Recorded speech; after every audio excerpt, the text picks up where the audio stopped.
traveling. So I'm going to kick it off with this. So I was at Gaia last week to film a show, and I went to dinner with a mutual friend of ours, Jason Liggett, who Yeah. produced Codex. And I was talking with him about a number of things, but you came up and he was talking about Codex season 2. And when I was with you in May, you told me about Codex season 1. And after all Hmm. the things you showed me, I was like, oh my gosh, can't wait to dive into this show. And so my wife and I watched it for a couple of nights. We got through all, I think, 8 episodes in like 3 or 4 nights and just absolutely loved it. Amazing show, amazing information. And I was talking with Jason last week, and he was like, yeah, we're about to drop Codex season 2 very soon. And he said, Hmm. we've completely redone the show. It's very different than the first season. And I'm super excited about it. It's going to be amazing.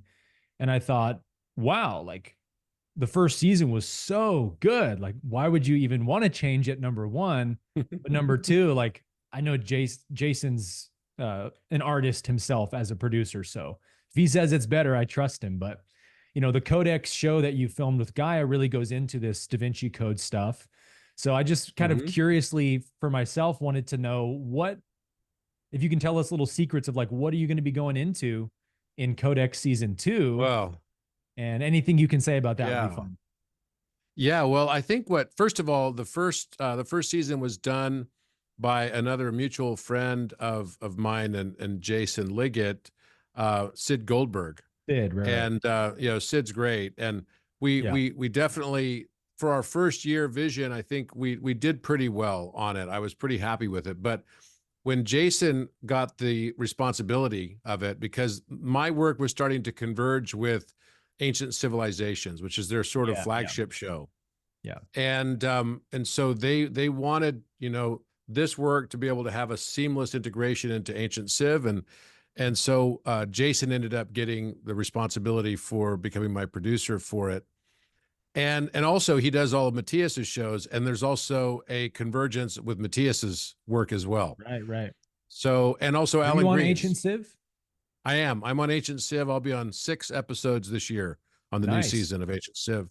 And there's like big profile on some of my recent discoveries and theories related to Tower of Babel, et cetera, the Orion correlation, which, by the Yep. way, just today there was more information that was released on new Orion correlation sites being found. I've already found 3 this year, new Wow. sites, and they're being found by other researchers all around the world. So there's something with an Orion sort of resurrection happening right now, no pun intended, because he's obviously it's also Cyrus. But then Right. also just today, Meta announced their new vision, sort of glasses. And the new glasses that they have are called Orion, which No is kind of funny way. too. Yeah, yeah, it's kind of Oh, that's a funny. trip. Can I ask you a Hmm. question about this? Sure. I want to get your take on this because did I can't remember if you said you have read the Law of One or haven't read the Law of One. I have. I've read the Law of One. You Hmm. have. Okay.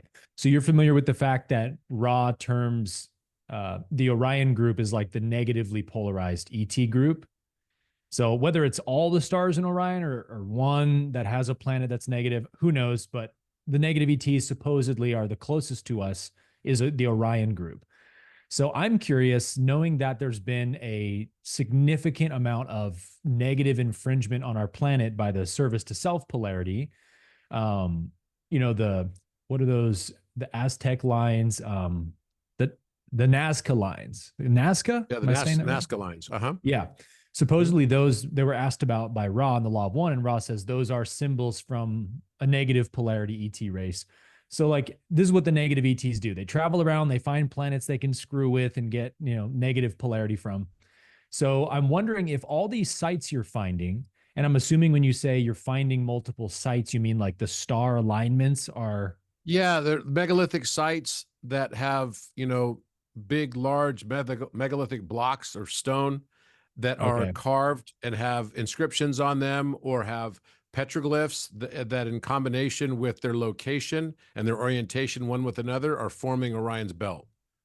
I discovered Okay. one in a large correlation. They're almost a kilometer apart, each one, that was in Florianopolis, Brazil, on the magic island of Florianopolis.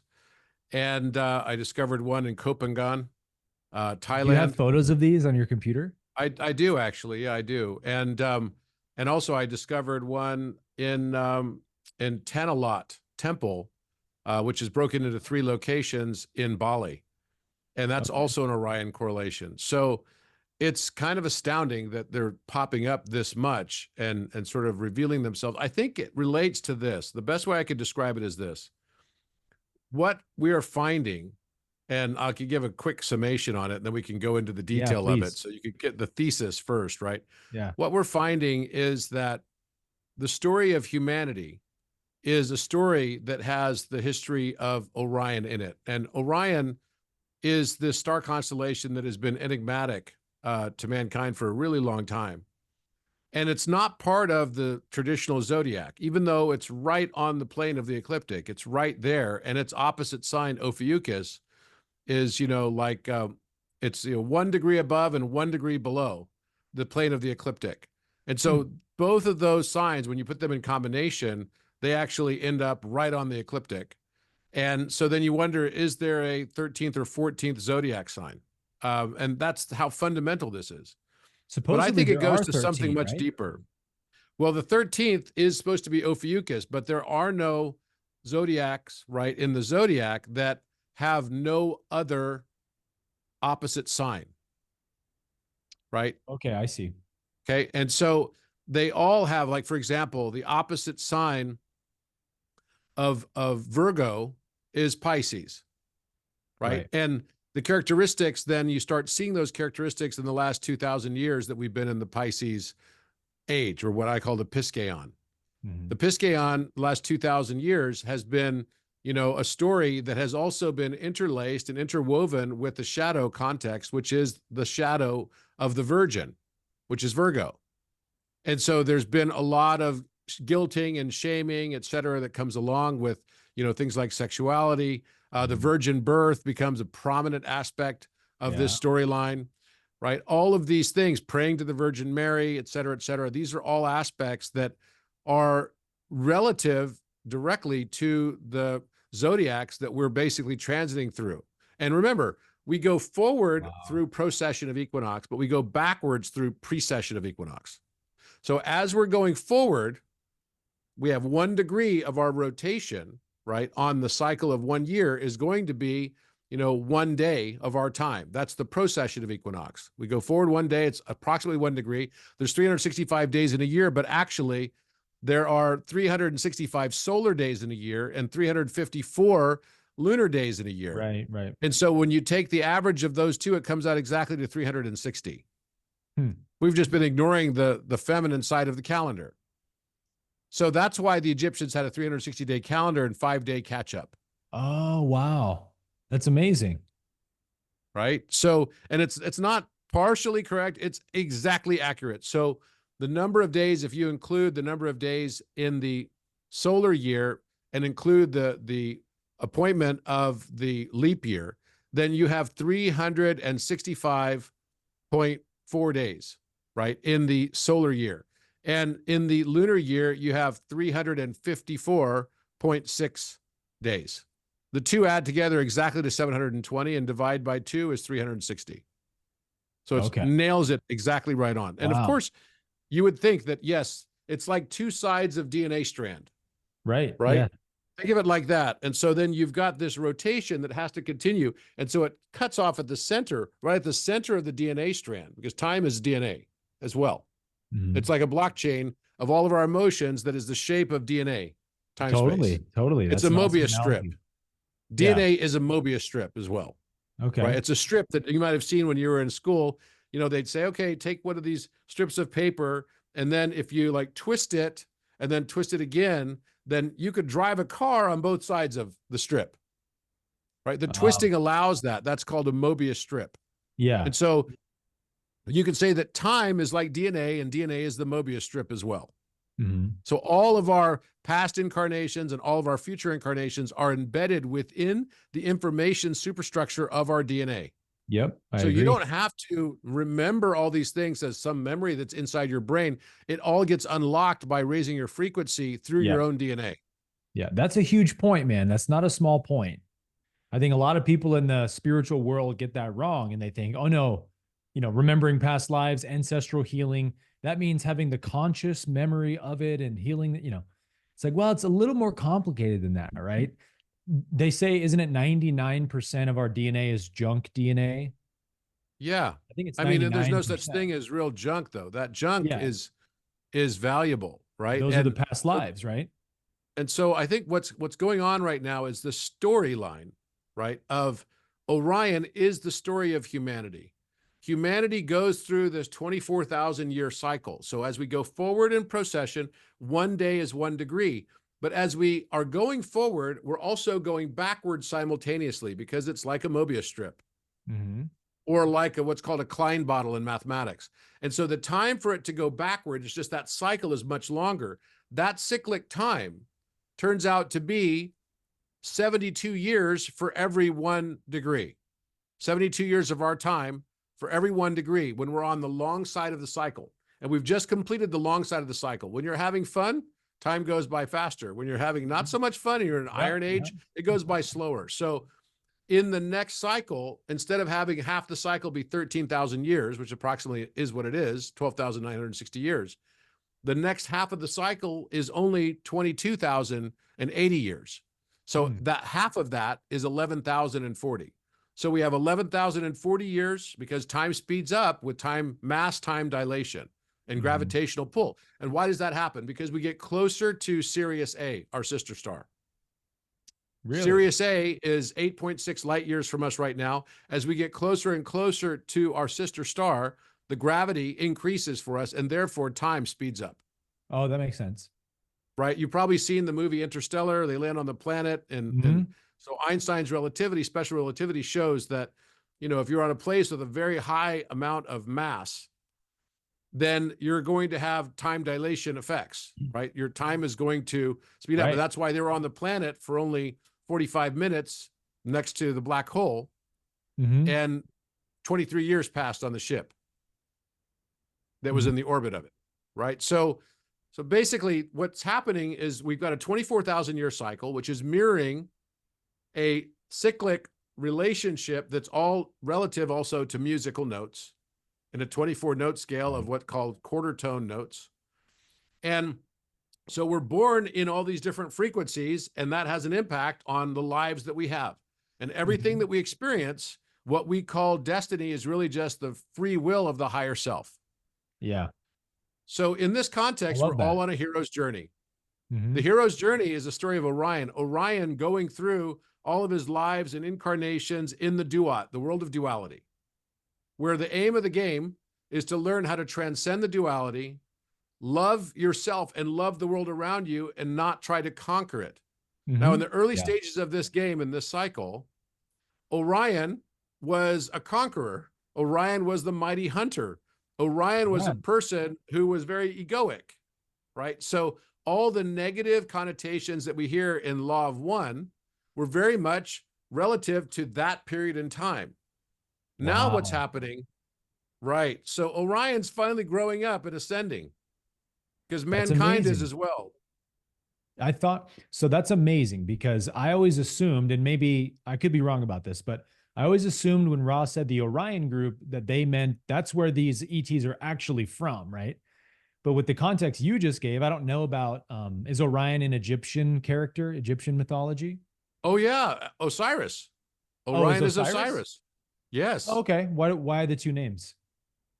Because, well, the Egyptians referred to their god Osiris, and they'd said, that's Osiris of the sky. Okay. They named it Osiris, right? But the name of Orion was a name that was ascribed to it by Hungarians and others that used a different name for it. But it's all related back to the same story, right? Even Ra is connected to this. Yeah, because Osiris is one eye, Ra's the other eye, correct? Right. So Osiris had a son, Horus, which is really just his first incarnation as a new life, right? After he was killed by his brother, Set, Jesus. Cut into 14 parts, right? Cut into 14, missing 1/14 was his penis. So he had an affair. Most people don't realize this part about the story, but he slept with his brother's wife, Nephthys. And Nephthys is sort of an archetype of Athena in the Greek pantheon. So Okay. he slept with his brother's wife, and he ends up, being found out, and his brother Set, also related to Satan, Yes. Yes. finds out, gets angry about it because his wife Nephthys gets pregnant with a new child, and the child becomes Anubis, which is related to the underworld as well, like the Okay. dog, right? The dog man of the underworld. Oh, the three-headed or no? No, it's just one head. That you're thinking of the Cerberus. This Yeah, is this is Cerberus. just the one head of the Anubis. And Okay. so what happens is Set concocts this elaborate plan where he creates this beautiful casket. And this is kind of a ridiculous story. It doesn't really make a lot of sense, but he Yeah. creates this beautiful casket like for a ceremonial burial. And he says, "Oh, I made this beautiful casket. Whoever can fit in it can have it." And so, of course, Osiris, cocky Osiris, boastful Osiris, lays down in the sarcophagus, and then his brother slams the lid shut and nails it shut. And then after he's died, he even cuts him into 14 parts and spreads them across Egypt. Oldest trick in the book. Yeah, the oldest trick in the book. Exactly. The old So fake Isis casket trick. That's right. So Isis is heartbroken over the whole story. And so she wants to put him back together. So she recruits her sister, Nephthys, the one who had an affair with her husband, to go and look for all the pieces of Osiris and put him back together. So they finally put him back together, but they're missing one piece. And the legend is that Nephthys kept the last piece for herself, or that maybe the fish ate it because it was thrown in the Nile. Some little raunchy humor from ancient Egypt. Fun. That's right. But no worry, because Isis has a plan. Isis wanted an upgrade anyway. And so she fashioned a new penis for her husband out As of one quartz does. crystal. Oh, Out of what quartz better, crystal. what That's better right. material could you choose? So now we have the very first personal massage device, I think. That was probably the first one. So Probably, historically speaking. probably. That's right. So basically, she fashions this for him, and then they have sex. They make love, and she gets pregnant with the reincarnation of Osiris, because Okay. Osiris had been banished to the underworld. He's stuck in the world of duality, and he's going to get reincarnated over and over again. And his first incarnation is as Horus, his son. Wow, dude, Egyptian mythology is like a serious telenovela, dude. It's definitely a telenovela. For sure, it's a telenovela.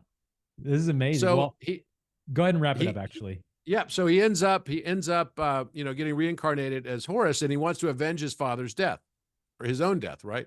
Yeah. So he picks a fight with Set, and Set ends up plucking out his left eye, which is the left eye of intuition. Mm-hmm. Now, the left eye connects by the optic nerve to the right brain, and the right eye connects to the left brain. Yep. Back to the occipital lobe.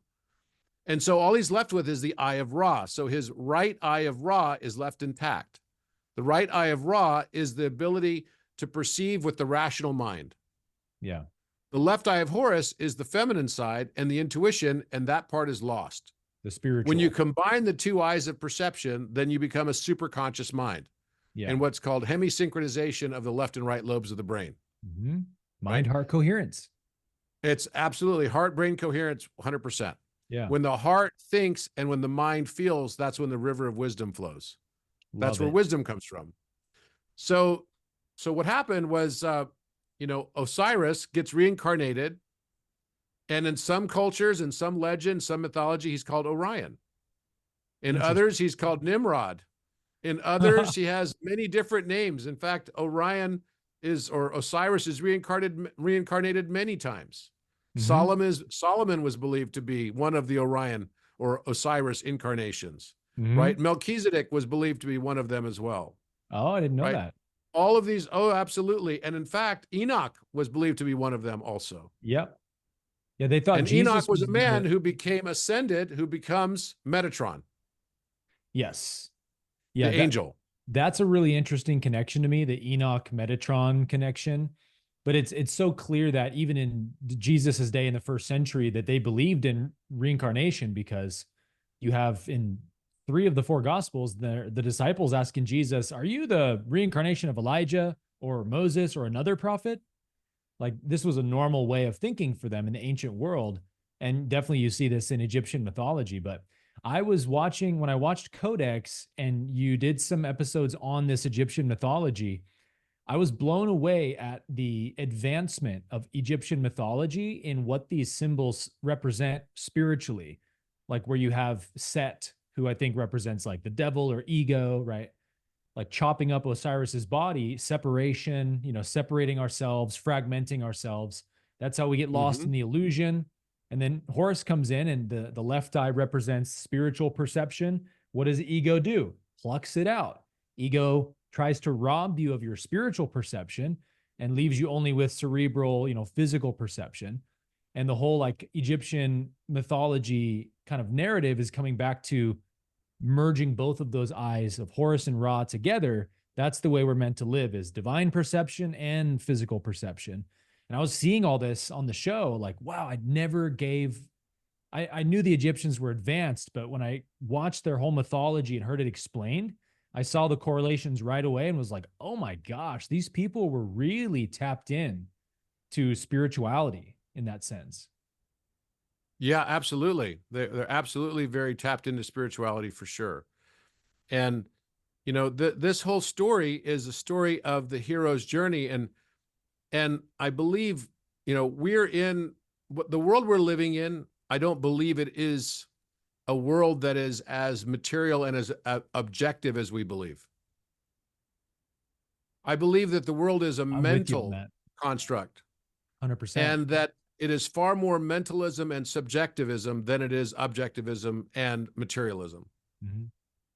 I fundamentally believe that. So I subscribe to the Hermetic principles, the 7 Hermetic principles, and the all is mind, the all is mental. I fundamentally believe this. And Yeah. I think this is what this is telling us. We go through ages of time where mankind is meant to ascend, right? That's the whole Right. point. We go through cycles where we have avatars that have more access to higher dimensional knowledge and wisdom. And then we have cycles where we downgrade and become, where we end up living in avatars that are dimensionally limited. And this is part of the cycle of this game that I would call the sacred, what I call the sanctus ludus, the sacred game. Mm. The sacred game of life is this cycle that we're going through. This is why the hero's journey is so profound, why Joseph Campbell was able to identify it across tens of thousands of stories across humanity. And I'm not just talking about movies, but I'm talking about all the stories that end up being the stories that get passed on at campfires by word of mouth by humanity for thousands of years. All of these are actually the hero's journey construct. It's Yeah, the same totally. story over and over and over again, Yep. set with a different backdrop. And the backdrop that's different is the zodiac, the Mm. framing of the zodiac, what's going to happen in that backdrop, right? What are going to be the relevant characters in that backdrop? And then what set changes are we going to have? Well, right now, if you look at our time window, we're going through a set change. For sure. That's where we are. We are set changing right now to Aquarius from Pisces. So all the things that were relevant in Pisces. I mean, I just had a meeting with some of my friends in YPO, and after 20 plus years in YPO, I decided to resign from YPO. Mm. And the reason I did, and YPO is kind of like a CEO club, it's for people who became CEOs before they were 40 years old. Okay. And it's had a huge impact on my life, and I very much appreciated everything I learned in it, and I made great friendships. But I realized that more and more I felt like I was drifting away from all the things that were important to them and my friends in that group and me. Mm. And it's not that I don't Certainly. love and care for them. I still do, more than ever. But I don't feel like we're resonating in the same way. And so it just feels Totally like an get it. anachronism, like it's Yeah. out of place. So they understood, they understood that why I decided to leave. But honestly, I think that's what's going on in the world right now. We're all experiencing this massive shift. And what Leonardo da Vinci and what all these people did is they left encryptions through time for people in the future to find them so that we could quickly understand what it is that we're playing Mm. this game. So it's not dissimilar to the film that's a television show on Apple Plus called Foundations, where in Oh, I this love that show, show. Foundations, You've seen it, right? Yeah. Oh, I love that show. Amazing Yeah. show. So Harry Sheldon, you know the story, Mhm. right? Their civilization is going to go through a period of darkness. And it's like thousands of years ago in a galaxy far, far away for us, right? Yeah. And what he does is he comes out to society and says, hey guys, you got this great empire now, but oh, by the way, it's all coming to an end because we're going to be in 12,000 years of darkness, Yeah. right? And they try to And so he censor said, him and cancel him. we have to store all the information of our culture and our civilization in this one geometric form, which happened to be a cuboctahedron. Oh, that's right. Art imitates life, right? Now, the cuboctahedron is a special form because Buckminster Fuller, who's a famous philosopher, Yeah. geometer, polymath in the 20th century, called this the vector equilibrium. It's a structure that's an Archimedean solid that has an equidistant value, right, to each from center point to the vertex of each one of these vertices. And there's 12 vertices, there's 14 faces, right? Now, 12 vertices, 14 faces, and 24 edges. Okay. Now, Buckminster Fuller and most physicists today believe that the torus is foundationally this structure. So you probably heard of a toroidal field or a torus field. It is this structure. The Merkaba also fits inside this perfectly, right? So the point is that this particular thing, right, this particular structure represents space-time. And it is interesting that when I've constructed this before, I always thought of the 12 vertices as being the zodiacs. Would space-time be taking place on the faces of the outside of it, or do you mean it represents space-time three-dimensionally? It's a torus field that comes as a result of this. So we can't see this torus field around this, but this is the inner structure that holds a toroidal field in place that's called a double torus. Gotcha. Right? It looks like a double donut. Yeah. Okay? And in physics, that's the best form that we believe in right now for the structure of all of space-time. Wow. Right? So, and then of course, within that, it acts like a Mobius strip, like DNA. So you can think of it as DNA tightly packed in this toroidal field that's going from the center. And also, we all have a toroidal field as well, right? Our hearts are the center of that toroidal field. And then you've got the crown chakra as well as the solar plexus that are playing roles in that. And you've got past, present, the now, and future. Nice. Right? Yeah. So it's a beautiful representation. Well, there are, after all, 14 sides on this. I always thought that the 12 vertices represented the zodiac. Now I understand that maybe what I was understanding and believing was just one lower dimensional aspect of this. That the higher dimensional aspect is that the zodiac signs are represented by the 14 faces. So you follow what I'm saying? 14 zodiac I believe signs? there's a missing 13th and 14th zodiac sign, and that those are the top of this right here, which is a triangle, and then its opposite side. If this were transparent, this would look like a Merkaba. So this is a triangle pointed up, so that would be Orion. This is a triangle pointed down, that would be Ophiuchus. Fascinating. Okay. It's an interesting theory. I've been talking about this in astrology. Some people freaked out about it. They're like, oh, you can't just change astrology. You're going to ruin everything. Oh my God, right? But now a lot of them actually, like Heather Ensworth, right? And a few others have spoken publicly about this and actually started to go in this direction, as well as Robert James Comber, who's another well-known astrologer who just wrote a very best-selling book in astrology on all of this. Wow. So basically what we have is we have a storyline to wake us up to the matrix that we've been living. That, by the way, was self-imposed. We came here as volunteers. We wanted to be in this. The people that came into this world are in that situation. Then others were actually part of this world already. And this is a cyclic simulation that I would call a spiritual life simulation game. And everything that I'm saying to you right now ties in together with the law of one and the raw contact. I mean, it's kind of mind-boggling, actually. I know it, man. But you have to just understand that Orion is going through his redemption. Orion was an asshole, that is now becoming redeemed Nice. because he's learning what enlightenment is. Enlightenment for Orion now is understood and being understood to be, and he's still learning. He is a context of all of humanity. Yeah. He, she is the context of all of humanity. Archetype of humanity. Yeah. Archetype of humanity. And the storyline is that he's starting to understand that enlightenment is when you express love in a way that supersedes and exceeds your desire for one objective truth. You don't need to conquer or be right anymore. And anyone who's been in a long-term relationship knows that at some point you have to decide to not care about being right and Yeah. just to love instead. Unless you like breakups, man, then keep things the same, you know? Yeah, that's true. That is true. That's a Before we tough get in, reality, though. it is, brother, and I've lived it. Before we get into the Da Vinci stuff, one last question on the Orion 14 archetypes of the zodiac. Yep. We know that all the 12 zodiacs, each one represents a different facet of the human psyche or potential of the human psyche. Obviously, these 13 and 14th zodiacs would also have to represent an aspect of the human psyche.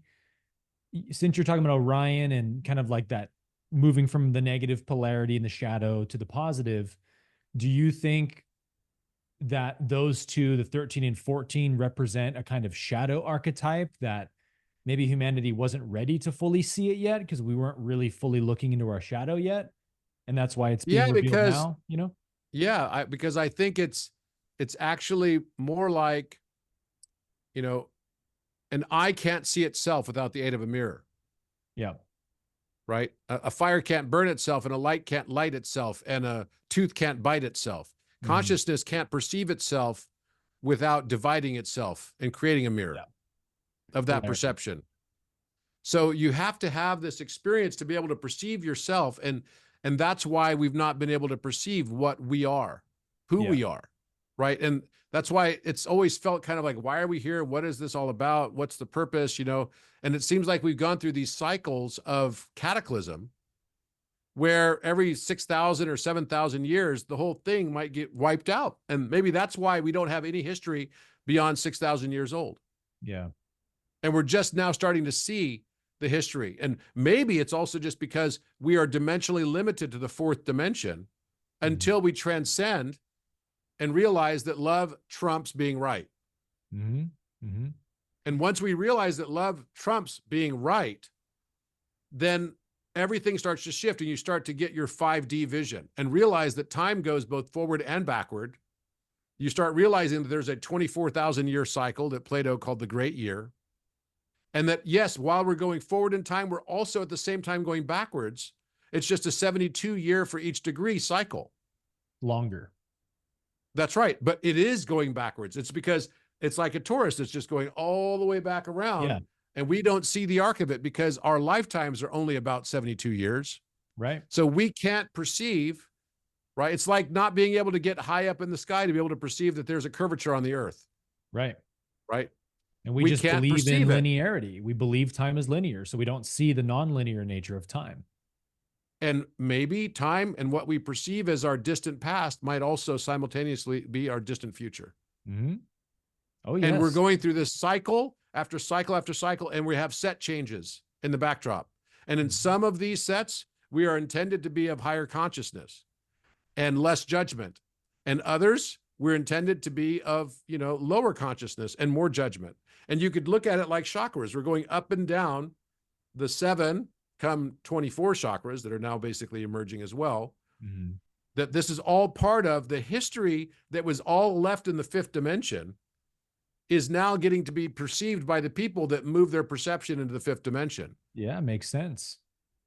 Let me ask you this, Robert. Do you think that there may not even be a limit of zodiac types, but our consciousness has to expand and evolve enough to perceive them? So maybe in the future, in 1,000 years or whatever, we discover a 15th and 16th. You know what I mean? Like, do you think that's how the progression probably works? Oh, there's more than that. No, so the Atlanteans like used 36. Right? As you evolve. The Atlanteans used 48 total constellations for their zodiac. Really? Yep. And they're called the deacon of astrology. They're called the deacon of astrology. So for example, I'm born in Taurus. but I'm actually born in Orion. I'm born in the Orion constellation. So in the Okay. Deacon of Astrology, and this is what's on the Dendera stela, right? That's on the plate that was taken off the ceiling at the Dendera, Temple of Hathor and taken to the Louvre in Paris. On that, there are 48 total constellations. So you've got all the normal 12 that we all know about, right? Taurus, Leo, right? Cancer, etc. But then each one is broken down into 3 subsets. And those subsets are the deacon. So within Taurus, there is something called Auriga, Eridanus, and Orion. Those are the 3 that sit within Taurus. Interesting. So each of the constellations are more like a header that then have subheadings, because the Egyptians realized that it wasn't specific enough to have only astrology and have only 12 astrological symbols. So there were more nuances to it than that. So they actually, and there are also more constellations. So they assign those constellations to each of those larger zodiac. Okay. And when you're in lower dimension, all you know about is the lower zodiac. When you're in higher dimension, you start to realize the nuances and the specificities related to the, greater zodiacal signs, right? Which are this Deacon of Astrology. And what we discovered on the walls of the King's Chamber is all 48 of the Deacon of Astrology. Really? As petroglyphs on the walls, exactly in the correct positions where they're supposed to be. See, I didn't know about this. So we got to get into this stuff then. You ready to get into the Da Vinci stuff? I'm ready, dude. I'm ready. So, but I'm going to take you on a bit of a journey first, because you have to understand how this is roped into Leonardo da Vinci. Sure. Okay. Take us down the rabbit hole, brother. I'm going to take you down the rabbit hole. That's what you do best, man. So I'm going to first show you a video, right, that is related to, it was sort of the backdrop of what we have, sort of the trailer for Codex. So anyone that wants to learn more about this, right, is going to want to watch Codex on Gaia. Yep. It's also available on Amazon Prime. And this was a passion project for me. In 2019, we realized that Da Vinci had encrypted in all of his paintings after 1486. All of the paintings are encrypted with Egyptian iconography. And I'm going to show you some of them. So here we go. Exquisitely subtle, too. It's amazing how subtly he was able to put these images in his work. Oh, absolutely. Because once you see it, you're like, oh, that's undeniably there. But my naked eye would have probably never seen that if someone hadn't pointed it out. Yeah, absolutely. Codex trailer. And when does Codex 2 come out? Do you know the release date? Codex 2 is coming out in January. It got, they wanted to release it at the same time because it's so intrinsically tied to ancient Civ this year. Yeah, yeah. They wanted to have these come out at the same time or relatively close proximity. Yeah, and that makes sense. So this is why. So Jason, I think this is going to be one of their big releases this year.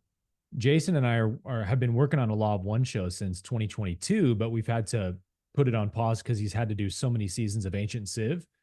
But it was specifically due to Ancient Civ and Codex 2 that he was like, he's like, Ancient Civ is a monster to produce. Like, it is the most difficult show to produce because you got to have all these fact checks and make sure the information stacks up. And I was like, well, I can only imagine how Codex was to produce then.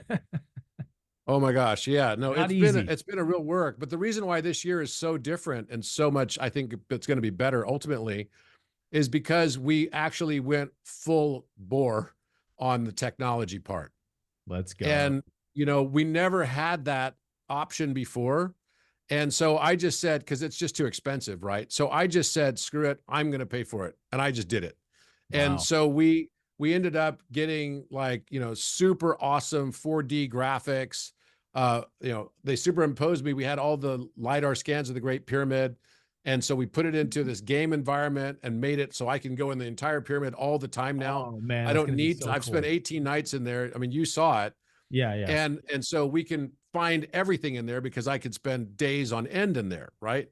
Yeah. And it's the entire inside of the pyramid structure. So we took all of that, and then they superimposed my 360-degree view of me. They put me in a box like the Vitruvian Man, and they filmed me with 96 cameras at ASU University. Wow. Yeah, Way so to we go, did like, Gaia, this is dude. like, Gaia's never done anything like this. This is No going to be way. like mega, mega next level. It's because I augmented the budget of it a lot, Oh, right? That that's was the thing. incredible, dude. Because I was like, screw, what else am I going to do with, my Yeah, money? like exactly, bro. Money is just freedom to do what you want. Exactly. Exactly. So I'm going to find this notes thing here. I'm even more hyped for Codex 2 then. Yeah, no doubt, right? It's like, it's super epic. Okay. So Gaia trailer. Okay, here we go. Here we go. Leonardo da Vinci Now I'm going to pull it up. Don't worry. encrypted the Great Pyramid of Okay, here we go. All right, can you see this now? Got it. Yeah. Okie doke. So this is the trailer, and I mean, the trailer is even done well, like pretty Oh, shocking, yeah. like 15.4 million views, right? It's pretty epic. So here we go. Epic. Leonardo da Vinci. Oh, seems pause to- it real quick, Robert. No sound. Yeah, so Zoom just changed their settings. Reshare your screen, and when you go to click the Chrome desktop, Optimize. you'll see a little button on the right that says share sound. Yeah. Why did It they used to do do it automatically, but now you got to check the box. that? Yeah, that's just crazy. Okay, cool. Okay, here we go. All right, here we go. So now it should be okay. Leonardo. That was one of the trailers, Season and one. and so there's another trailer that is right here that actually explains some of the other parts of this, because it's actually a nice summary of hopefully it's still The Da clicking Vinci the box connection. of yeah, absolutely. Here we go. While you're All pulling right, that up, share just sound. quickly, was curious Uh-huh. your thoughts on Da Vinci left all these codes of the pyramids and stuff in his artwork. You mentioned other polymaths and philosophers have pointed to these discoveries, the slope angle of the pyramid and the chakras in the different chambers. What do you think, or have you been able to, because maybe there's a ton more discoveries to still be had to see the full picture, but do you feel like you understand the full picture of what Leonardo da Vinci was trying to leave for humanity to discover? Like, what's the I message? don't think, yeah, I don't think I know the full picture yet. I mean, this is a trip, okay? It's a real trip, and it's a mind bender. And believe me, I know Jason. Jason is not the kind of guy who's just going to like fall down some rabbit hole, Oh, yeah. right? He definitely wants to see real proof and everything, and he got totally convinced on this. Oh, I know. So You that's not convinced me easy to too, get him man. there. Like this Yeah. isn't like ambiguous subjective stuff you're pulling out. Like when you see it laid out, you're like, "Oh my gosh, this is undeniable. The slope angles are identical. Like you can't make this stuff up." Yeah, no, you really can't. So it's like, it's so mind bending though. It's almost just hard to take in because people are like, what?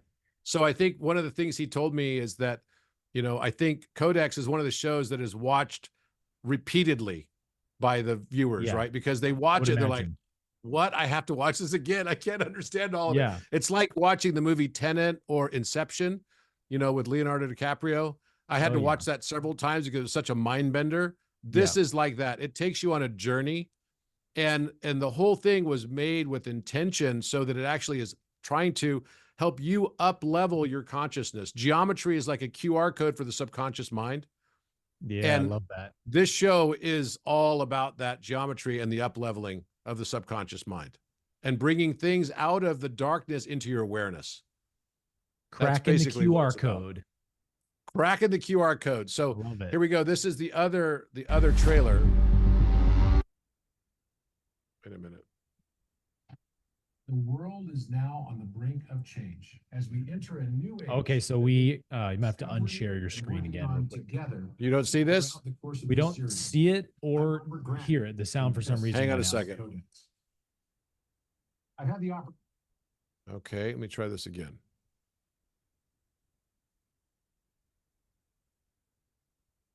All right, can you see this now? Yep. Okay, cool. So go ahead and hit this.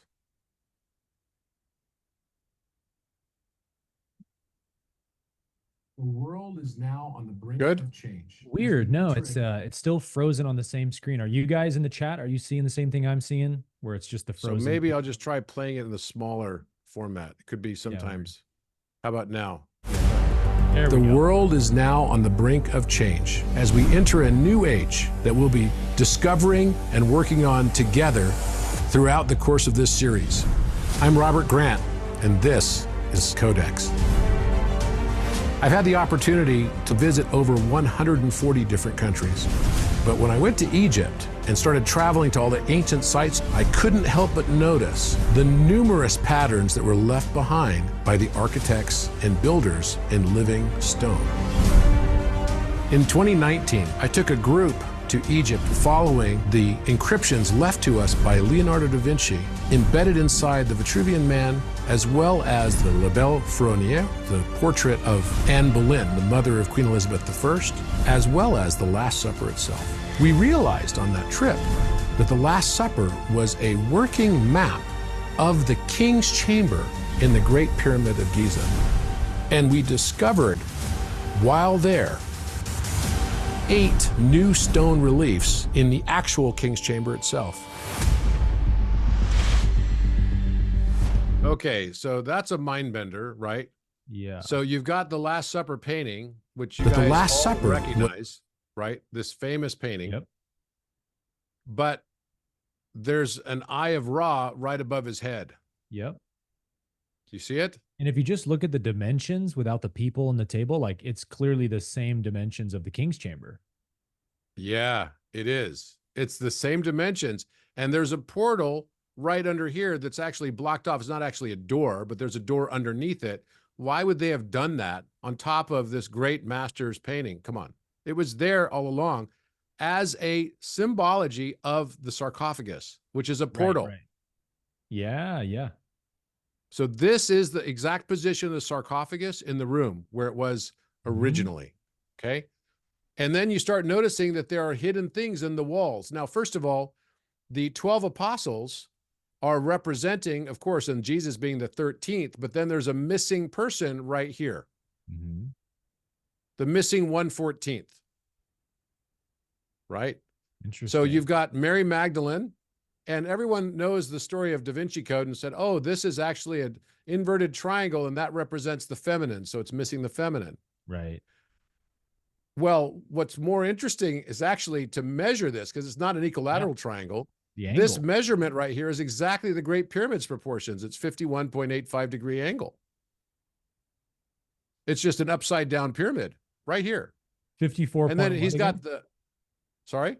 The angle is 54.1. 51.85 degrees. 51.85. I mean, that's a very specific degree angle. It's very specific, very, very specific. And what's also interesting is you've got the alpha, which he's shaped like a letter A, Jesus, right? The Son of God under the Eye of Ra, which is the God of the sun.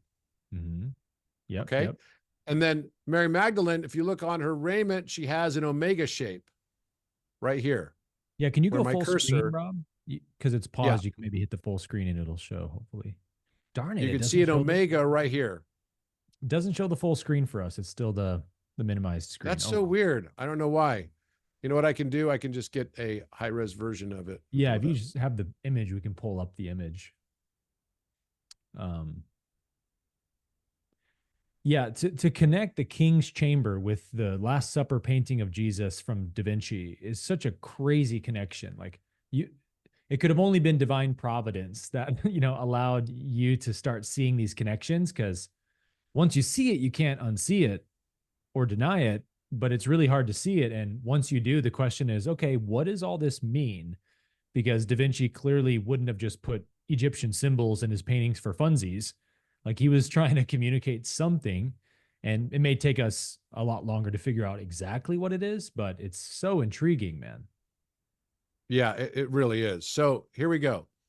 So here you've got where the sarcophagus is, and where his hand is touching the arm of Mary Magdalene is actually where there is an alpha omega exactly on this spot on the backside of this structure right here. That's so crazy. And when you found that, by the way, didn't you tell me that the pyramid Egyptian authorities when you notified them, they were like, did you scratch this in here? Like they had Yeah, they're never like, did you seen it. make this? I'm like, come on, man. It's rose granite. Yeah, Come like on. what do This you is think? like Yeah, carrying around a diamond cutter with me? exactly. Exactly. And so then I started noticing other things showing up, you know, hidden inside this painting that were related. And once I realized that, wait, this is a sarcophagus, this is where the Alpha Omega is exactly, then I knew I was dealing with a map of the room. Yeah, yeah. Now, look at, there are 36 holes in the ceiling, right? So Okay. 6 by 6 grid, and you've got 12 apostles. So that gives us a total of 48 constellations, right, of the deacon of astrology, as well as the regular astrological symbols. And each one of these people are taking the exact shape of the astrological symbols themselves in one direction. Really? Yes. And then in the opposite direction, you can even find that they have all the symbols hidden, right? So if I could zoom in even closer on this. If I get See what I mean, closer on guys? This is the new Da Vinci Code. This stuff makes the movie look like boring by comparison. Yeah, so here we go. Let me try to get this back in here. Okay. Now, you're probably wondering, but Da Vinci never went to Egypt. Well, yeah, he did. In fact, he wrote a letter about going to Egypt. Oh, yeah. To the Sultan of Cairo, which was called Babylon back then. Cairo's name originally was Babylon. Yep. So that's a whole nother story. That's what the ancient Civ story is about this year. Okay. Because now it opens up a whole new way for us to look at all of this, you know, how we've been thinking about it. If you look really closely, right on this guy's forehead right here is a Taurus symbol, right over his right eye. Right, exactly. Okay. So then also, if we look here, there's a symbol of a ram's head right here. Wow. So here's an eye of the ram. Here's the ram with the nose, and here are the horns. You see it? Wow.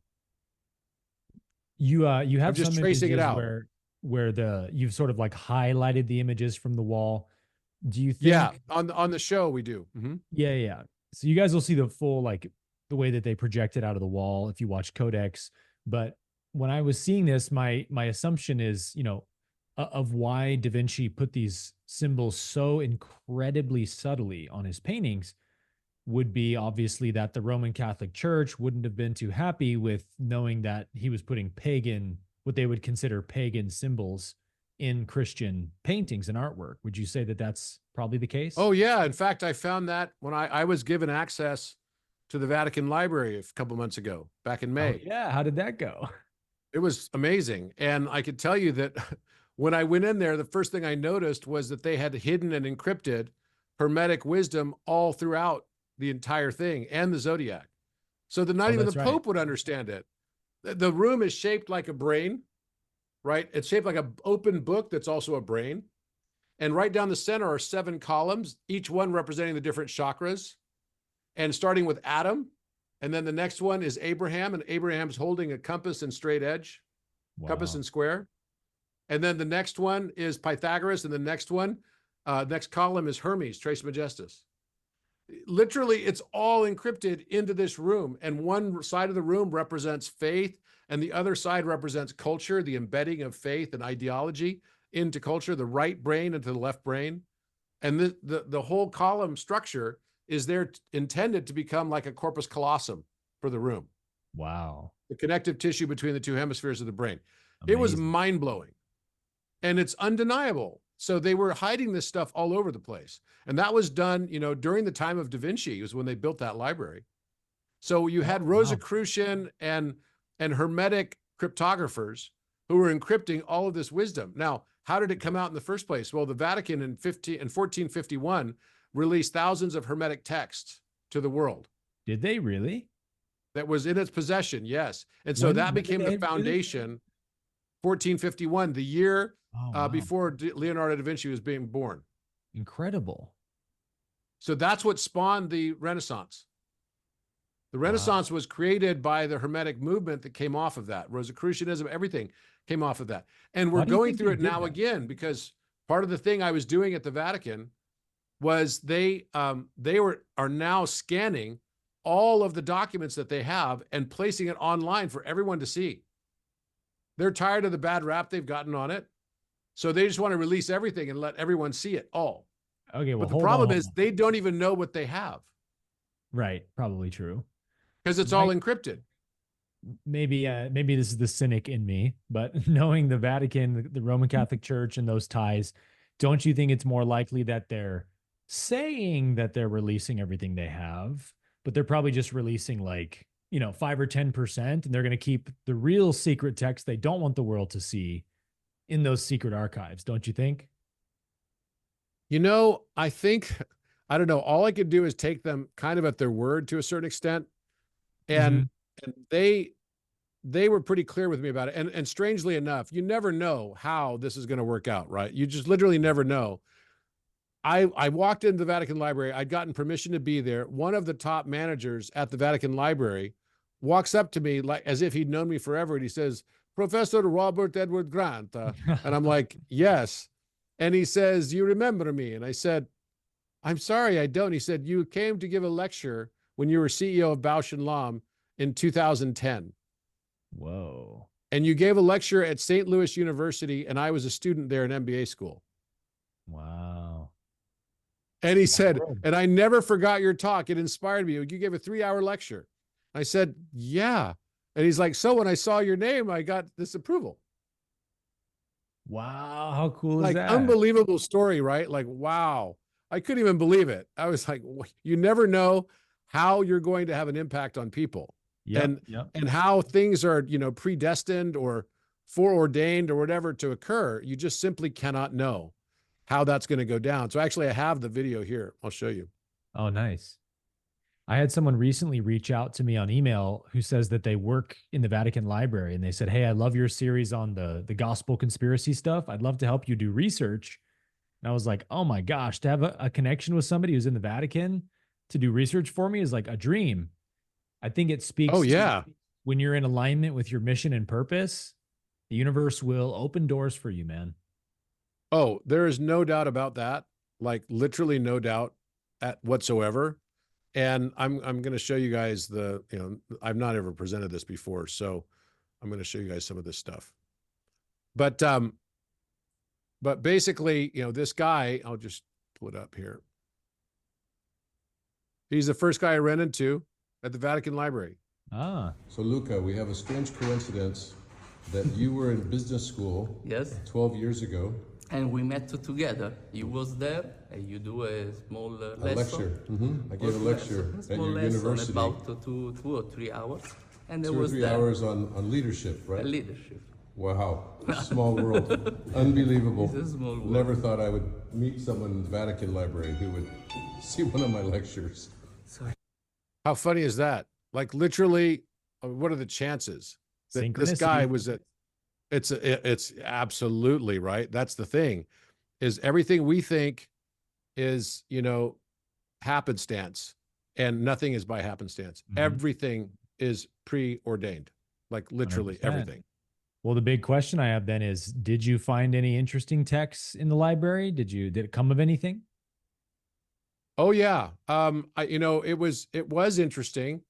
And I would say, I'll show you some of the Was that the library you were just in that shop? That was the library. Wow, it's beautiful. That's the library. Let me see here. Okay, here we go.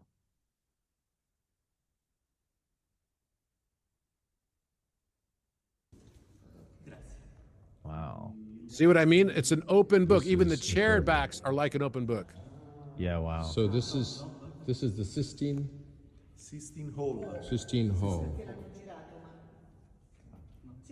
Is this the main hall of the library? Yes, the main hall. In the past, it wasn't a study room, but it was. So look what's on the walls. Yeah. You see Abraham on the first column. So the left side is like the left brain, and the right side's the right brain. So Hermetic wisdom keepers made this. So if we look, let's look at this guy right here. This is Abraham, and look what he's holding: a compass and a square. So come on, did Abraham have a compass and a square? Possibly, But the reason why he's having a compass and a square here was because they were Hermetic Freemasons who built this thing. Yeah. Yeah. I'm going And to they take the encrypted it all. under on Abraham having a astrological device. I'm going to take the under on that. Yeah, you maybe, right, whatever. I don't know. But all of these columns were representing the chakras. And they were even the backgrounds. The background here was red, right? And it was basically forming the chakras of the whole system. Like this is right in the Vatican Library. Mm-hmm. All of this wisdom stuff was literally hidden from the Pope. The Pope didn't know this stuff. Right. It's like unbelievable. So basically, back to the Last Supper. So the Last Supper becomes the exact structure of the King's Chamber. The room proportions, if I was going to draw the King's Chamber in proportional perspective geometry, it would come out exactly with this view of the room. If I was looking at it from the east wall, or looking at it from the age of Aquarius, because the walls are actually representing each of the zodiac in the 24,000 processional cycle, and we're looking at it directly from the age of Aquarius wall. Okay. So it's meant to be looked at from our day. Like unbelievable. So, and then I noticed here as well that there was a cow on the right wall, which would be the north wall in the King's Chamber. So this was a clue, because you have here this head of the ram that I just showed you, that's right here. And that's exactly where the door entrance is into the King's Chamber. And that is in the age also of Aries, because Aries is the first of the zodiac signs. So it makes sense. You've got Aries here. You've got Taurus right here on his head, right? And then the next guy is going to be Gemini related, right? And the next guy is going to be Cancer. And what does the guy Cancer look like? He looks all emotional. That's so right? good. Because Cancers are emotional. Mm-hmm. And this guy's Leo. Geminis are always blaming everybody else for their problems. No, I'm just kidding. Right. So don't take offense, the Geminis. point is that this is all encrypted. And then you've got little islets here that show dimensionality. So you can go into these like other rooms. So they're like portals. You see them? Yeah. They're on both sides. So now what does that mean? A window in the Last Supper painting, this symbology of the three windows is actually showing us the symbol of Yahweh. This is the shape of Yod He Vav He. It's basically the same shape. It's encrypted in the walls. Yeah. Oh, that's crazy. Yeah. So many codes everywhere, look, man. Right. Totally, man. So absolutely. Then if you take this circle right here on this line that looks like an omega, and then you put another circle of the same size on top of it, and then at the top of that circle, connect it to this line right here, it gives you exactly the proportion of the Great Pyramid. Oh, wow. That's part of Metatron's key, that symbol of a circle, and Shamash is holding it in the Sumerian text and the plates, right? Because it's the symbol of a line that is a length of pi and a circumference of that circle that is also pi. It's a knowledge of how to make the linear irrational, which is very, very difficult to do, but can be done. And I teach it in my book, Philomath. Okay, so all of these things have encryptions all over the place, right? It's like you've got this little lantern here for the virgins. Look, the eye of Ra even has eyelashes. The eye is so obvious. Yeah. You see the eyelashes? Yeah. Da Vinci was and then in some danger putting that eye that obvious there. Oh, absolutely. And then you look up, it looks like a cat's nose right here.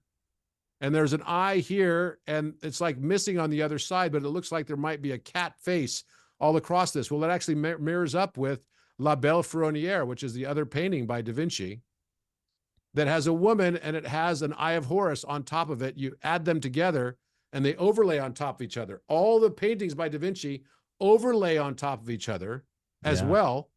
And you can find Vitruvian Man overlays on top of Mona Lisa. And it's unbelievable. That's an amazing one. That's unbelievable. Yeah.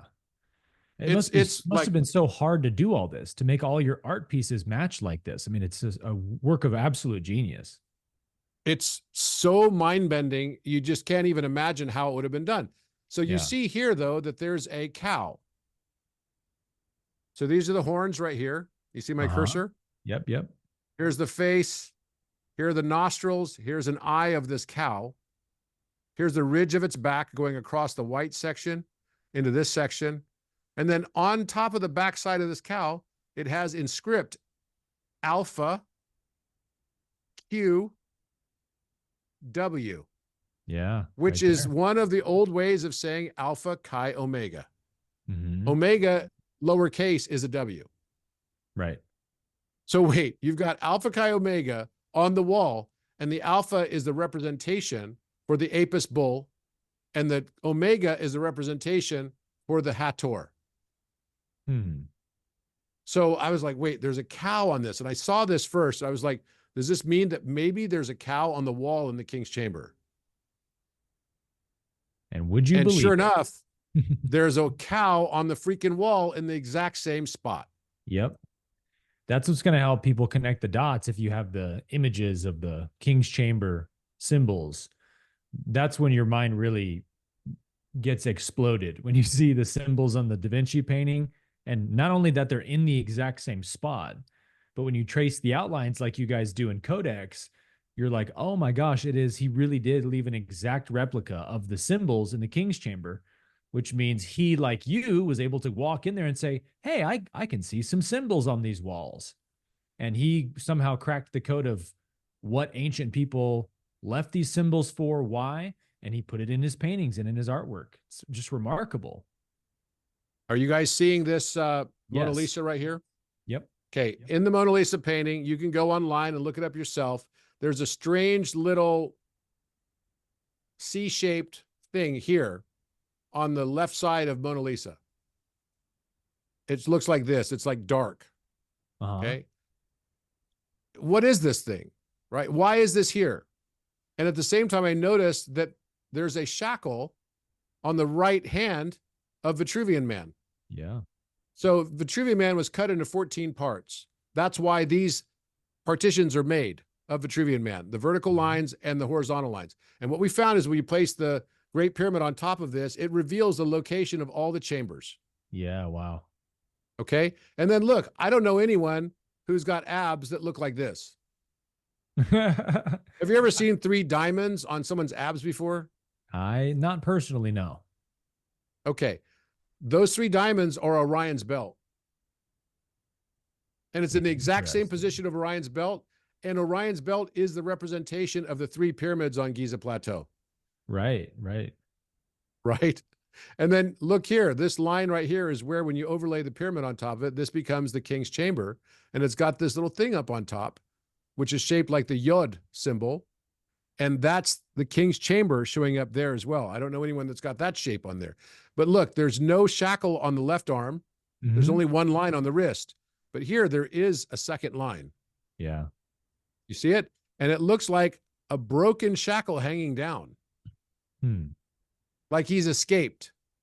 So then I thought, well, maybe is there a chance that if I place the fingers to the edges of the Mona Lisa painting and overlay this one on the other, that we're going to see some correspondence?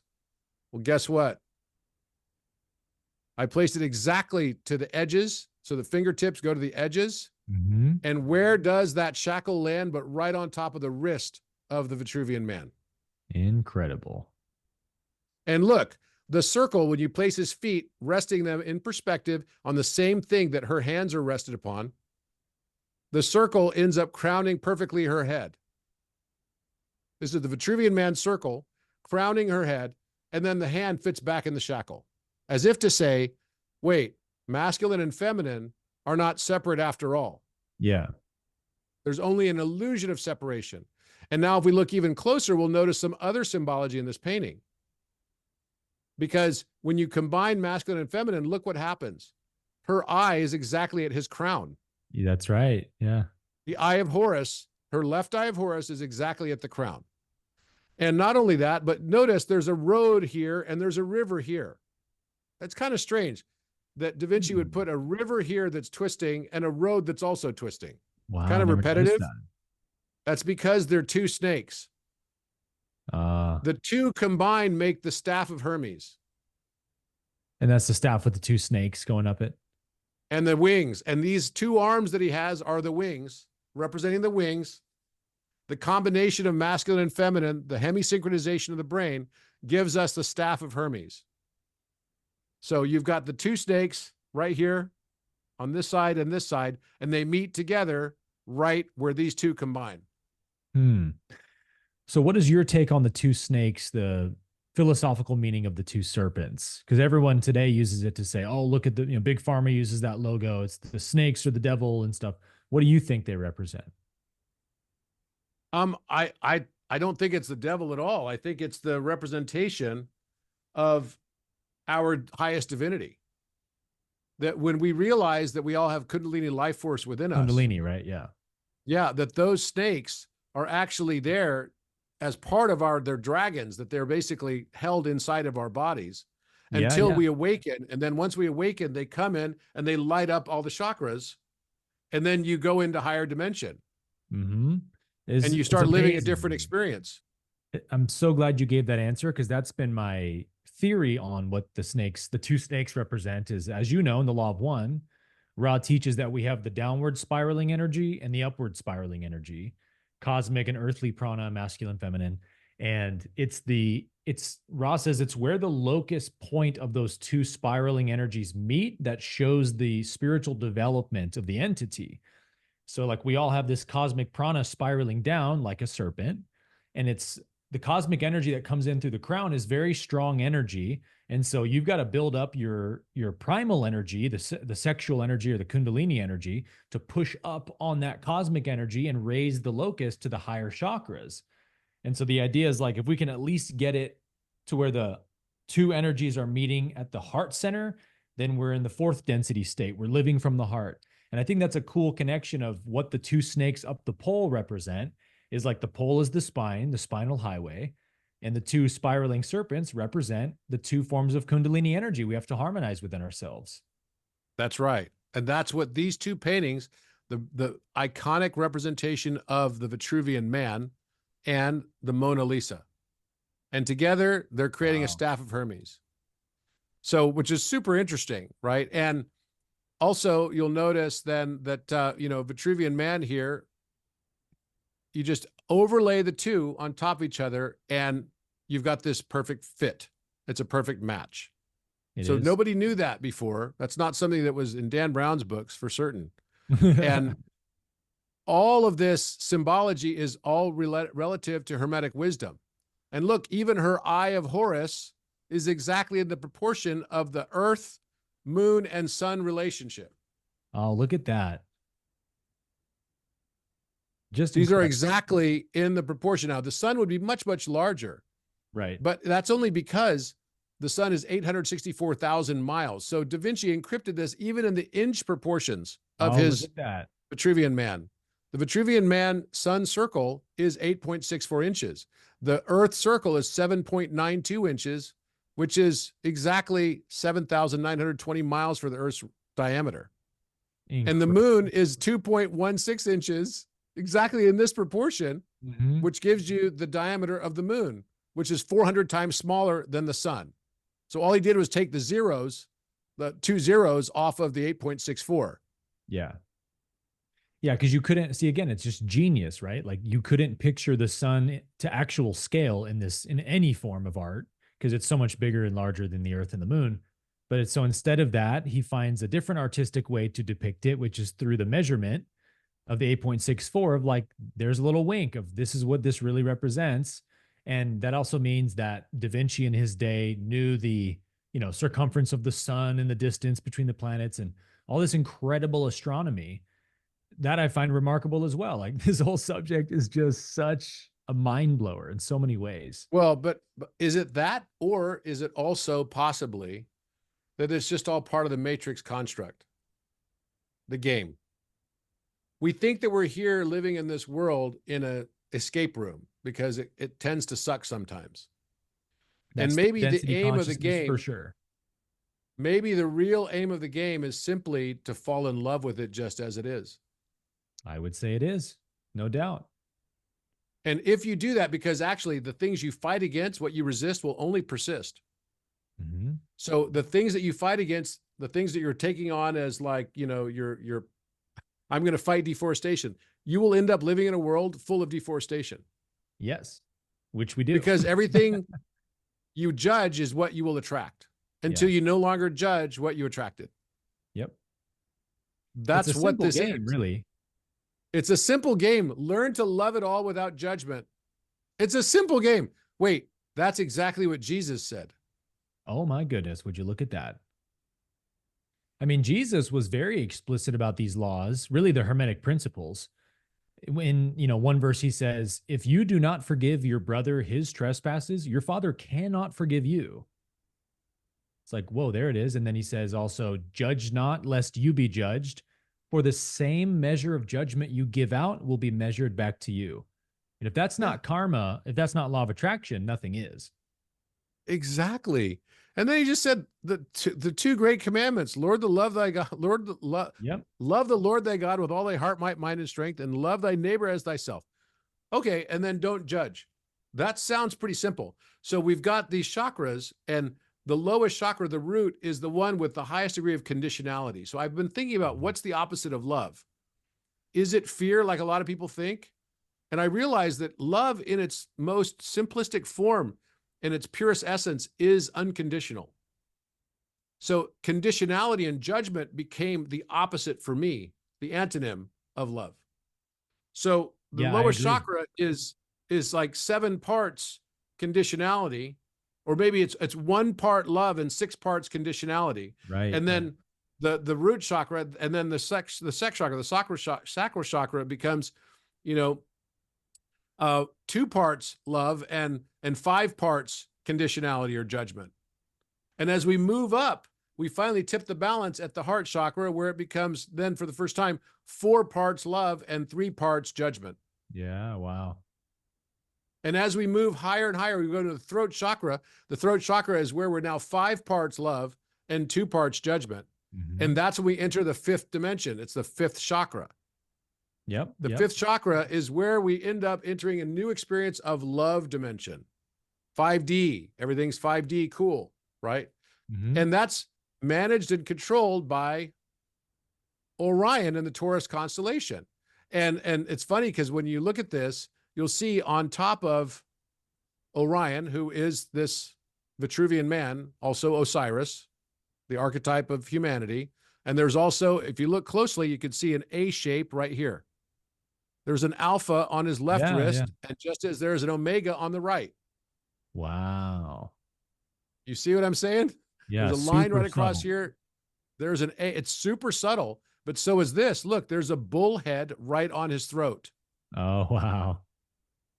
Incredible artwork, man. You see that? Even the bull's got an eye right here and another eye right here. And I mean, what the heck? It's and it looks just Taurus, like the one in the pyramid.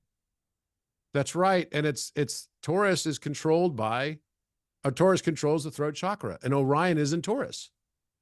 Wow. I didn't even see that. You see?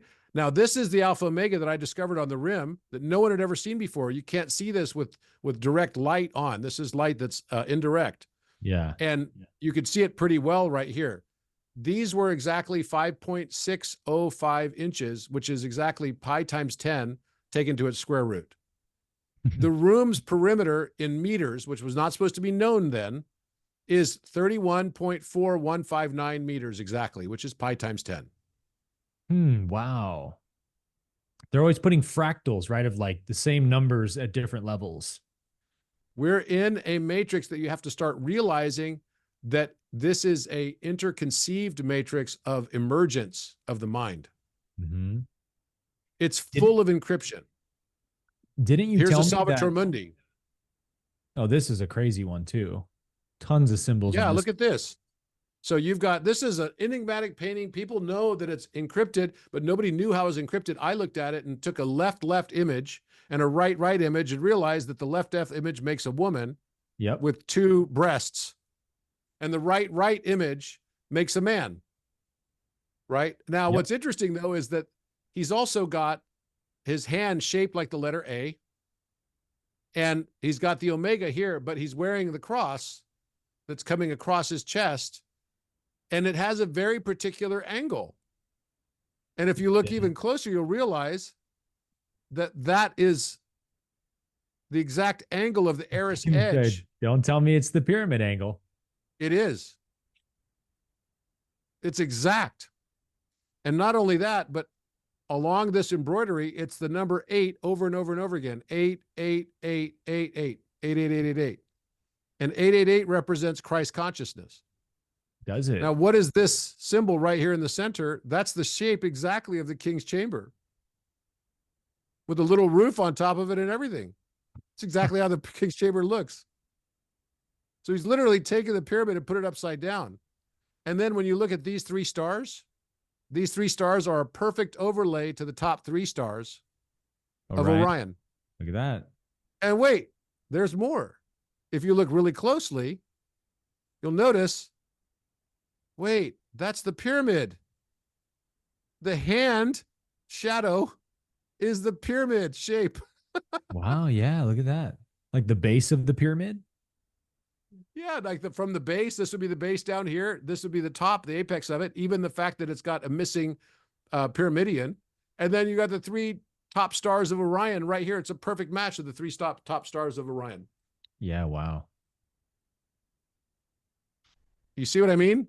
Yeah, I mean, and then he's also put a ring cell stone here right over his heart.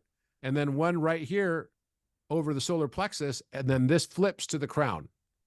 So this becomes the ring cell stone, which in episode 8 of Codex, you learn what ring cells are. When high lamas are cremated, they search the remains for a crystal. And that represents the purification level of the lama. And they store them in a safe place afterwards. Amazing. And that's called the ring cell stone. So these are the top 3 stars of Orion right here. Yeah, yeah. And these 3 star positions are exactly a perfect match to what I just showed you. I didn't know Betelgeuse was in Orion. That's cool. That's one of the biggest stars we know of. That's right. That's right. Betelgeuse is the shoulder star that's about to go supernova. So Betelgeuse, as it's also pronounced, is about to go supernova, and they predict it might happen as early as later this year. No way. Yeah. I was going to say, which means because it's 700, it's exactly 713 light years, or 716 light years from us in distance, right? So, but yeah, the top 3 stars of that were an absolute perfect match when we overlay them to the stars that are right here. Right here. See that? Yep, see that proportion? Match. Yep. And those stars also appear in the King's Chamber somewhere. Is that correct? Those stars don't appear in the King's Chamber, but what we notice is that the sarcophagus was originally in the center of the room, because when you overlay this constellation over the King's Chamber room, it also fits a 2-to-1 rectangle. And this framing of these 3, so you put a rectangle around these 3 stars, and it gives you exactly the size proportion versus the room of the sarcophagus. Okay. And the Giza pyramids are put in the shape of the Orion belt anyways, right? They are in the exact shape of Orion belt, precisely. Wow, man. So that's a trip, right? That's a lot of stuff to basically just find in there, right, out of the blue. Now, let me see if I can find this thing for you that shows the actual video footage of the cow on the wall. You know, now that you've shown me all these symbols, Robert, I'm starting to feel like this is just a big old conspiracy theory. It's a big game, that's for sure. I'm just going to gaslight you right now. You guys didn't just see what you just saw. This is all coincidence, conspiracy stuff. I don't want to talk about this. So look at this. So here we go. Here's the King's Chamber shape. So, and it gives us the proportions of the pyramid from 2 perspectives. So one is the X if you want the slope angle of the pyramid too. Yes, that's right. Wow. So, and then if you take this line of the embroidery here and connect it to here, it gives you exactly the apothem slope angle of the Great Pyramid, 51.85 from here connected to here. Okay. When you take this line, it's the Eris edge of the Great Pyramid. So in 2 dimensions, Amazing. these are proportionally the exact Great Pyramid. And then this is the King's Chamber. What's the real King's Chamber look like? The real King's Chamber looks like this.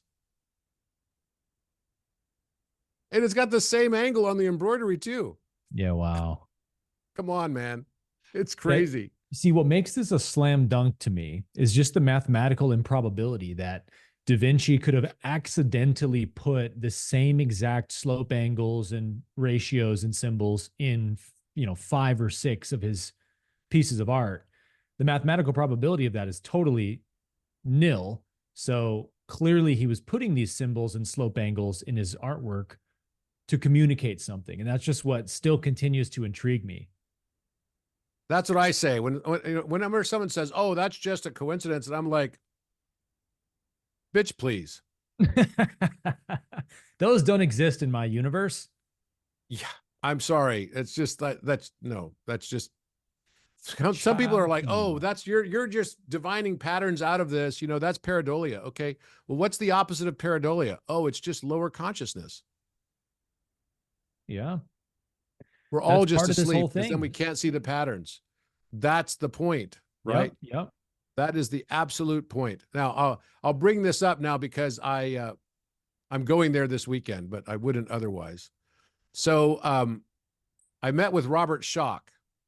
Oh, cool. This is my house in Laguna Beach that I just sold. One of my houses in Laguna Beach that I just sold, and I'd taken a bunch of rock samples to him of rocks that were sandstone at my house that had turned to quartz crystal and silica and mica. And so he said, do you have a picture of the terrain of the area? And I said, sure. Yeah, I do. And I showed him this picture and he said, first of all, what are these lines right here? And I was like, whoa, I never noticed that before. Yeah. What is that? Well, my house was already determined to have a vortex in it. And this is like the rim of the vortex showing up. Right. And it's well known for that. In fact, Dr. Kirchhoff put a bio well there to measure the energy coming off of it.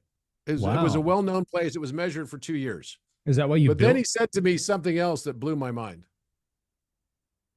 Do you know who Walter Russell was? Oh, yeah. Okay. Big fan. So he says, whose face is that on the hillside? Right here. I go, what do you mean? He goes, there's a face. This is Robert Schoch, the geologist from Boston University. Yeah. He's been on Rogan and stuff. Yeah. It's like, there's his mouth right here. Here's his nose. Here's his eyes. Here's the side of his face. He's got like a goatee. And I was like, what? That's pretty wild. Do you see it? Yeah, I do. We're gonna all be seeing symbols everywhere, you guys. Yeah. The matrix has been cracked open. So I was like, wait, is that Walter Russell? Are you kidding me? And it looked a lot like him. Let me tell you something. And I'm going to speak at his university this weekend. Oh, how fun. I'll be there on Saturday. So what a trip. I mean, that is just wild. Yeah, no joke. I couldn't believe that. Well, dude, I mean, we could keep jamming on this all night. But thank you for taking us through some of those teasers of really, again, you guys got to watch Codex. If you're geeking out on this, like most of us are, you're going to want to watch Codex on Gaia, or it's on Prime as well. And let me just show you this one thing before we go. If I could, it'll be very short, very short. I got to stress, guys, this is just like a cursory overview of what Robert goes into at Codex on the show. So you guys will have to tap into that for sure. So we knew that the Last Supper had a bull, right, on the wall that I just showed you guys, right? But we didn't know that it was on the wall in the King's Chamber as well.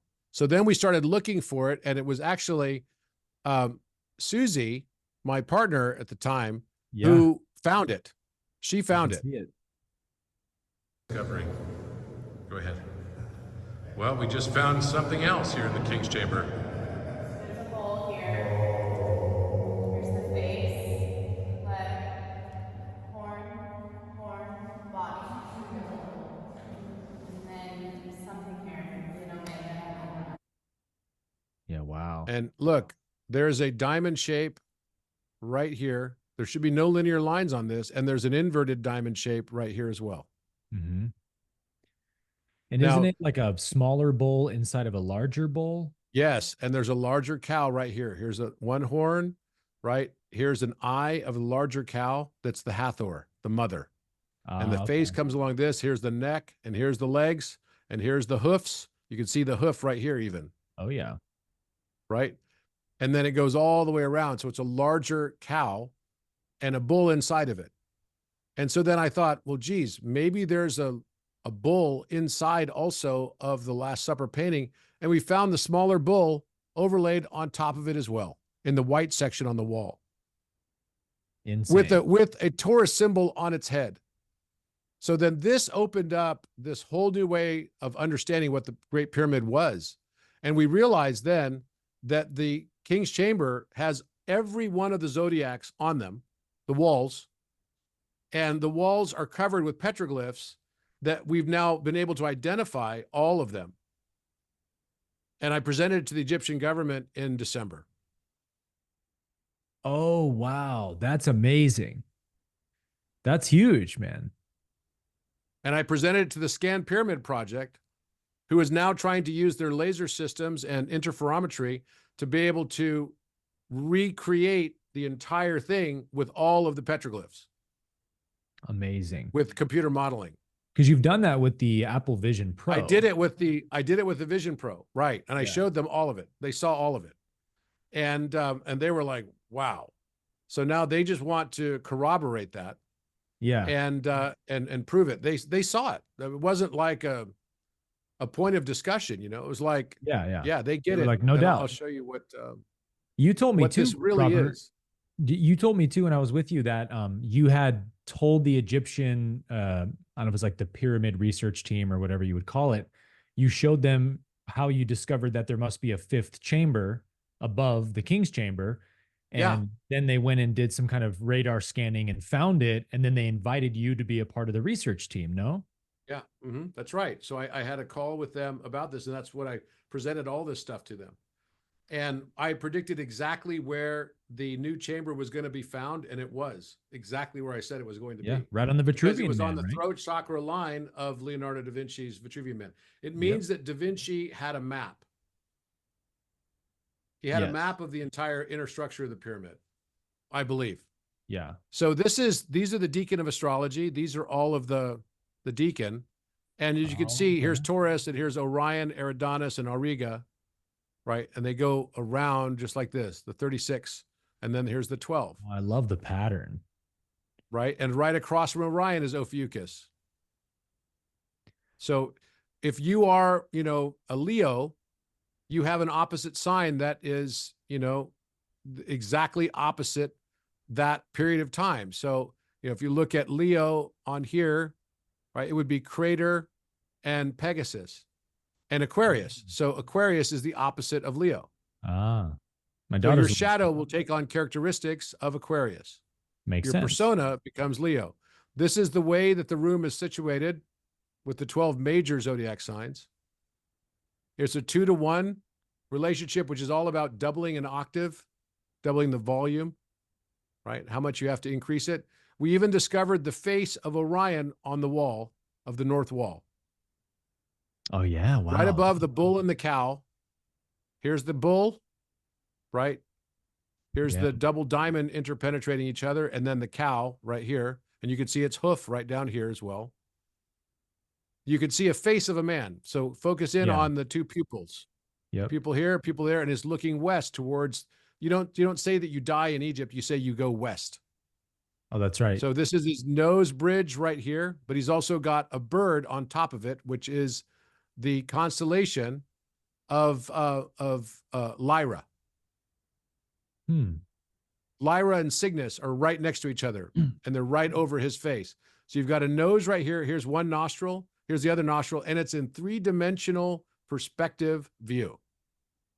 Here's his mouth and lips, pretty full lips, just like this, and his face, and then you can see his forehead and his brow right here. You see his eye right here? Yeah, it's very clear.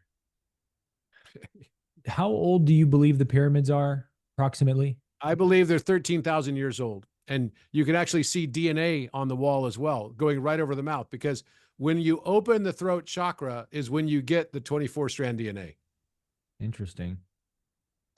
The So throat chakra has the activation for the higher order DNA. Because my speculation is that these images were probably at one point very much more prominent to the eye than they are now, that maybe time has kind of worn away. That's why they look a bit more. Oh yeah, difficult to not spot. only that, they've been scrubbed. They've been scrubbed Okay. with harsh chemicals. And I asked the Egyptian government to please stop using that. And so now they finally said they would stop. But every time I they're went just in like there, they're cleaning the cleaning walls. pyramid. Yeah, cleaning the walls with this harsh chemical. It Wow. was leaving this white stain all over the walls too, which made it harder to see things. But look, I mean, you should not have this perfect diamond shape. Like, come on.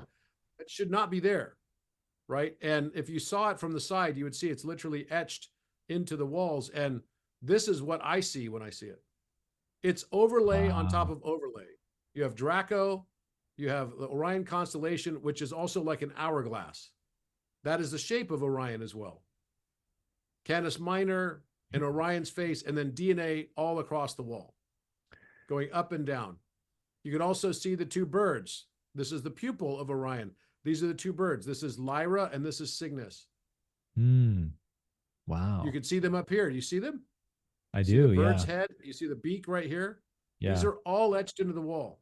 My assistant Eden was the one who discovered that. Once we understood what to look for and where to look for it, that's when everything shifted for us.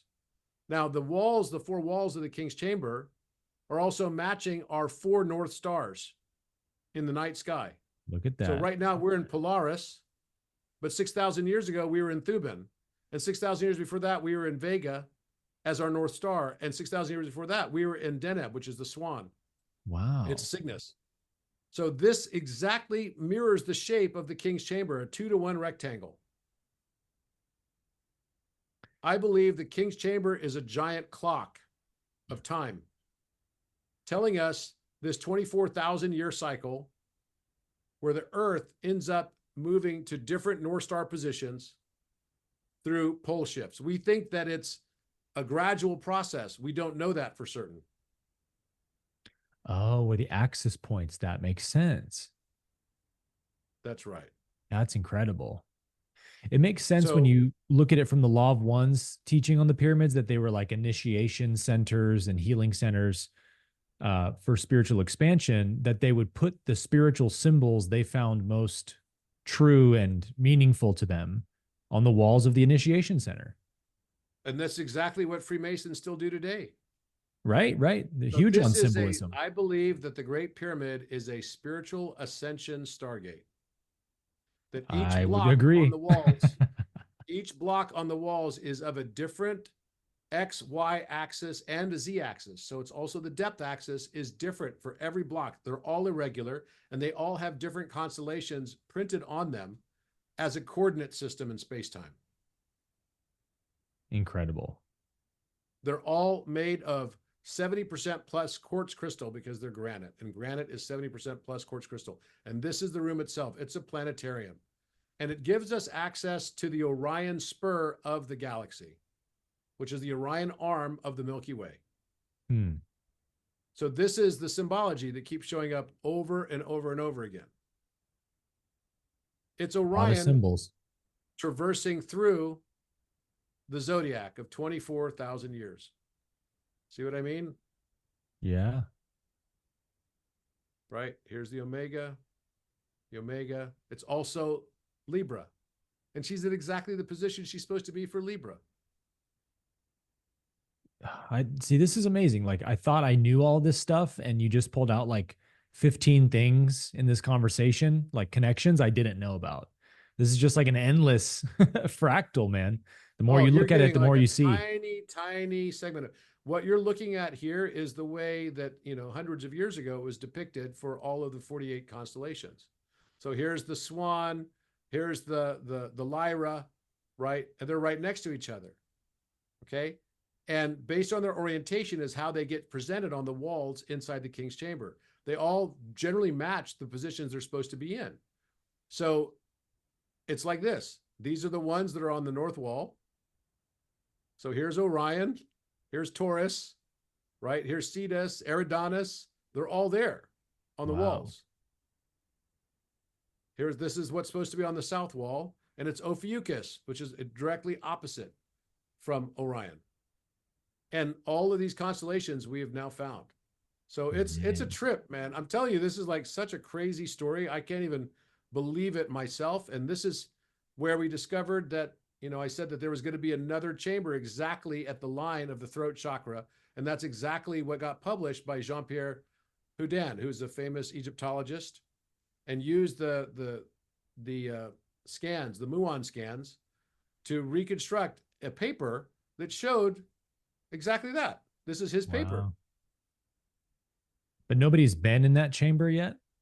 Not yet. They haven't figured out how to access it. They've gotten the cameras into the first corridor, so they know it exists. Wow. And at the end of the corridor, it looks like a diamond-shaped pentagon, which is the throat chakra. Pentagon. The throat chakra is a diamond-shaped pentagon. Okay. If you actually look at the throat with endoscopy, you'll find that it actually is the exact shape of a diamond-shaped pentagon. The same ones that are on the wall of the King's Chamber, the two interconnecting diamonds, which is also my logo, right? Right.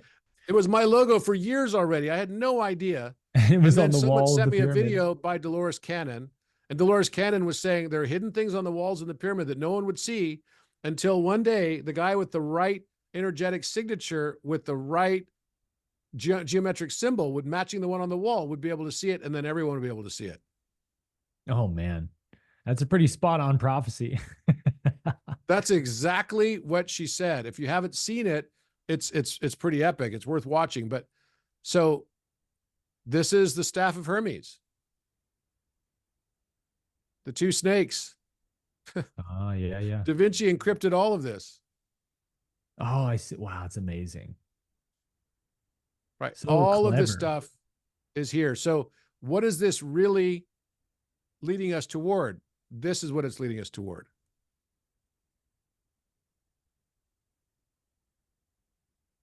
This is the King's Chamber. Here are the zodiac signs.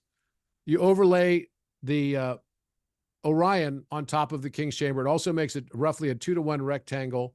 It just used as a circle. So an exoscribe circle around this rectangle would give you the position of this yellow dot, the star. And the other star, Betelgeuse, is found when you inscribe a circle within the rectangle where it intersects. And then 2 base stars of the legs are exactly at the corners. And when you do that, then the center star ends up exactly in the center of the room and frames precisely the proportions of the sarcophagus. Yeah, wow. Today, the sarcophagus is back here. Right. It They used to moved be it? in the center of the room. It was moved. Yeah. That makes sense that it would be in the center. It used to be in the center of the room. Yeah, it absolutely makes sense. That's where you would think it should be, right? Absolutely correct. I'm So sure you- this is showing a 6,000 year cycle. Every 6,000 years, we get a pole shift. Yeah. And wow. we get a change, a set change. I'm So sure this is the hero's journey. I'm sure you've thought about this, Robert, but if I were you, I would ask the Egyptian team that is working on this alongside you to get first dibs on going in that chamber, since you're technically the one who first discovered it, theorized it. Maybe that's above board, but like I would personally say the first guy who deserves to go in there is definitely Robert Everett Grant. I would love to, obviously, and who knows, they might. I have a good relationship with them, but Yeah. so this is on the east wall, just to give you an idea of some of the other zodiac stuff that we found. There's what looks like some sort of an animal with legs right here going across here, and it's hard to sort of make out, but then there's looks like a woman riding on top of that animal. It could be a horse, and she's holding something here with her arm, and then her hair is coming off of this. Well, we did computer imaging on this, and this is what came out.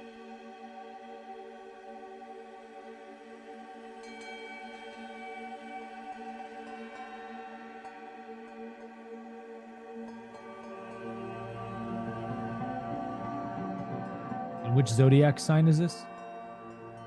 These are the signs we didn't know at the beginning. This is on the wall of the age of Aquarius. And we realized that that's Delphinus, shooting an arrow at an eagle right up above her, riding the Pegasus. Yeah, wow. So the arrow is called the Sagitta. Delphinus and Pegasus are both constellations, and they're all constellations right next to each other. And it's standing on the line of the brick like it's the ground. Yeah, kind of. Like it's right? perfectly And then there's drawn there. Yep. And there's a Thoth right there too. You look on the wall, it's written Thoth. And I think Da Vinci actually left that there. Huh. Yeah, I bet at one point in time you would be able to see these symbols and drawings very easily on the walls. Very clearly. So look, if you look at this, right? So you can see here, you've got the Sagitta, the Aquila is the eagle, the Delphinus, and the Pegasus. Amazing. So then we knew, wait a minute, that must mean there's got to be a fish to the upper left side of the wing of the eagle. And then we found the fish. There's a fish right here.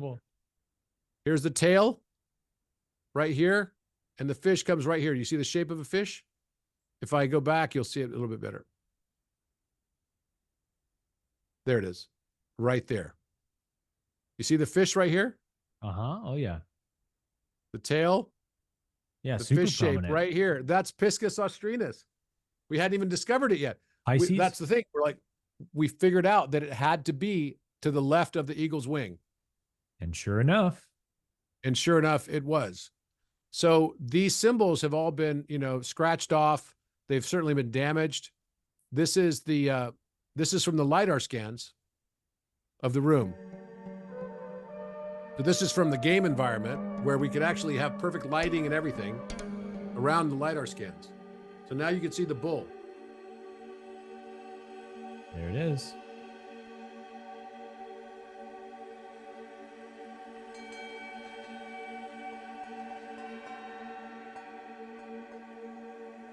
You can see also the cow around it. So here are the horns of the cow. Here's the head, the eye, the snout, the neck.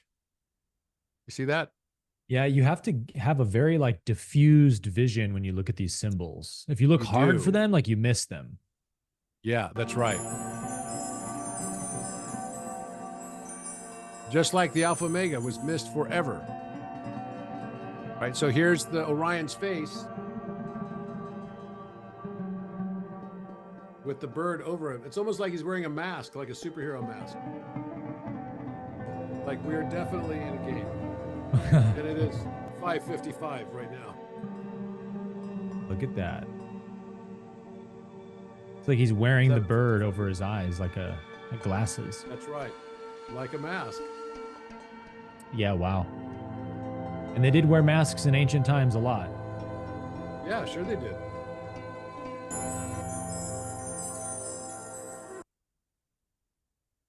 Man. What a trip. What a trip indeed. Yeah. And this is my little daughter. Cutest ever. Oh, look at that little cutie. Yeah. Oh my goodness. What's her sign? The King's Chamber. It's her birthday this month. Oh, cool. Yeah. So she's a Libra. She's at the end of the month. So this is the Orion constellation and the King's Chamber. That's right. And I have one of these balls like this. It's an orrery that has the Orion depicted like this. And I realized, I'm like, holy crap, that's the King's Chamber. It makes a rectangle. Yeah, I mean, it Right? it really is. It's undeniably same dimensions and everything. Yeah, totally. Well, man, Crazy it is. did It's this so live up to the bizarre, hype or man. what, you guys? Yeah. Yeah. This was so fun, man. It is nuts. So then, Matthias and I went to this place that he always loves to go in Scotland, Clavicairn, which is Orion's belt. It's literally 3 mounds of burial grounds that make the shape of Orion's belt. And he's like, oh, it's my favorite place to go. And I said, that's on Castle Grant land. Ah, And he's like, what? We were at Blue's house. And he said, what? And I said, yeah, it's on he goes, it's Urquhart Castle. And I said, yeah, that's all part of Castle Grant originally. And Urquhart Castle is Grant Tower. It's on Loch Ness. any relation? That's all the lands of the Grant clan. It's my family. And so he's like, we have to go and visit. So we went there. What a trip. we all went there together. We spent the night out there at Orion. And he's like, wait, so the Orion constellation in Scotland is on Castle Grant property? I'm like, yep, it sure is. That's just nuts, dude. What a trip, right? It's just a You crazy can't make game. this stuff up, man. No. And so this is the Red Pyramid. We discovered that in the Red Pyramid on my last trip there a few months ago, there's actually Alpha Omega all over the walls as well. You can see it. It's like right here. There's a big X right here as well. It's like a big X and an A. It makes it look like a giant Christmas tree on the wall. That's in the Red Pyramid. And then this is with Matthias when we were together. You know, we're like spelunking around. I remember This is watching that Alpha video Chi on Omega. Instagram. Huh? I remember you guys one of you posted a video of you both in Scotland on Instagram, right? Yes. And in fact, I have I'm doing a IG live tomorrow with Matthias at 8:00 California time. PM on or my AM? Instagram channel. AM. Nice. 8 a.m. So this was discovered by our group there as well. Alpha Chi Omega. This is the symbol on the side of the Arcturian mothership. Arcturians are just future humans. Yes, the Arcturian pyramid, you mean? mothership. The Arcturian mothership is called the Athena. It's a ship. And the Arcturians are like guardians of the galaxy who have been, they were involved in part of the whole Ra group, right? When the pyramid was built. And Thoth was said to have been Arcturian originally before he went to Atlantis. So that's what Matthias says often as well. But basically, the Arcturians are future humans. Yeah, and I've had visitations from them on several occasions. The first was when I was 11 years old in England in a place called Rendlesham Forest, where I lived. Wow. In a very famous UFO event that happened there on Brentwater Air Force Base. And there's then, also, I was going to say, there's also been a number of very prominent UFO abduction stories of people that have told stories of being abducted. And most of them will say when they ask the aliens, like, where are you guys from? You know, how'd you get here? They say, we are you from the future. Yeah. Totally. Absolutely. So in fact, you could see on the center of this cross, a rose. Now these are not etched into the wall. They're raised. Yeah, they are. Yeah, you can see especially the Omega symbol. Yeah, the Omega symbol. And here's the Chi. And the crazy thing, the shirt I was wearing when we discovered that was an Alpha Chi Omega shirt. It was pretty funny. Oh, man. Here's a tree of life in the King's Chamber. Here's the trunk of the tree. It's acacia. There's a like root system coming off of it. This is the sarcophagus right here. And you can see the line. And then the tree comes like this with leaves and everything. And then there's two dragons that are biting into the tree that then form this DNA strand that goes all the way across the wall and over the Orion's neck and throat and mouth. Wow. The King's Chamber is full of petroglyphs, literally full. Yeah, I mean, it's so funny how the average person thinks about ancient times and ancient people as if they were much, much dumber than us, much less advanced than we are. And you look at the way that they understood philosophy and symbolism to this level, it's like it takes quite an intellect to grasp all of this in a spiritual context. And it was like normal stuff for ancient times. It's like, no, these people were very, very advanced and intelligent, but in a way that's different from our intelligence today. Whereas we tend to be more logical, linear intelligence. They were very like SQ, like spiritual intelligence, esotericism, philosophy. Like that was their vein. And they were brilliant in so many ways that we've barely started to tap into today. Oh, absolutely right. So, I mean, to me, it's like all of this is just telling us our actual human story, that we live in a simulation, that the simulation was built by us. Ultimately, we're not prisoners of anyone else except for ourselves. Of course. You know, our own consciousness can only expand to the level of, or the volume of the cage of our own belief systems. So the only cage that we really live in are the cages that we believe in. Yep. So if we believe that we can, or we think we can, or we think we can't, we will be right. Either way, we will always be right. That's the thing about this. Yeah. That's Heisenberg's uncertainty principle. That is all the principles that we have learned, right? Hermetic wisdom is that it's a mental universe. And so when you live in a mental universe, the only way to change the environment is to be the change that you want to see in the world.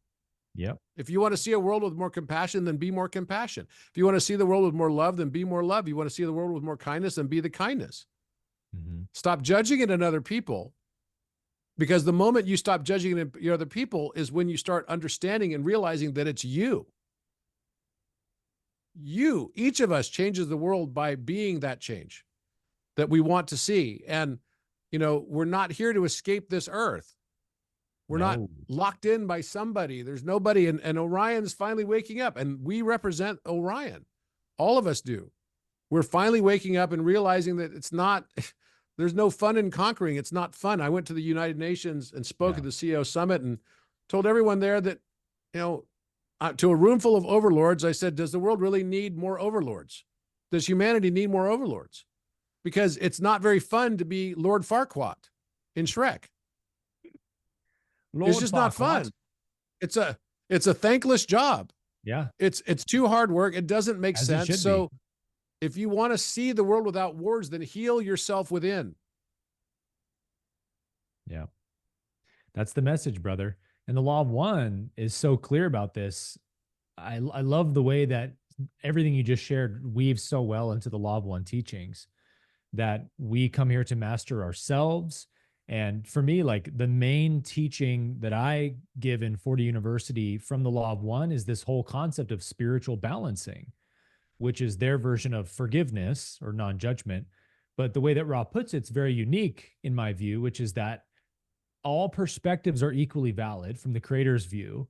And so based on whatever perspective you're locked into, if you believe it, you will see it, because all perspectives have relative truth to them, meaning they all appear to be true from that point of view when you're in it.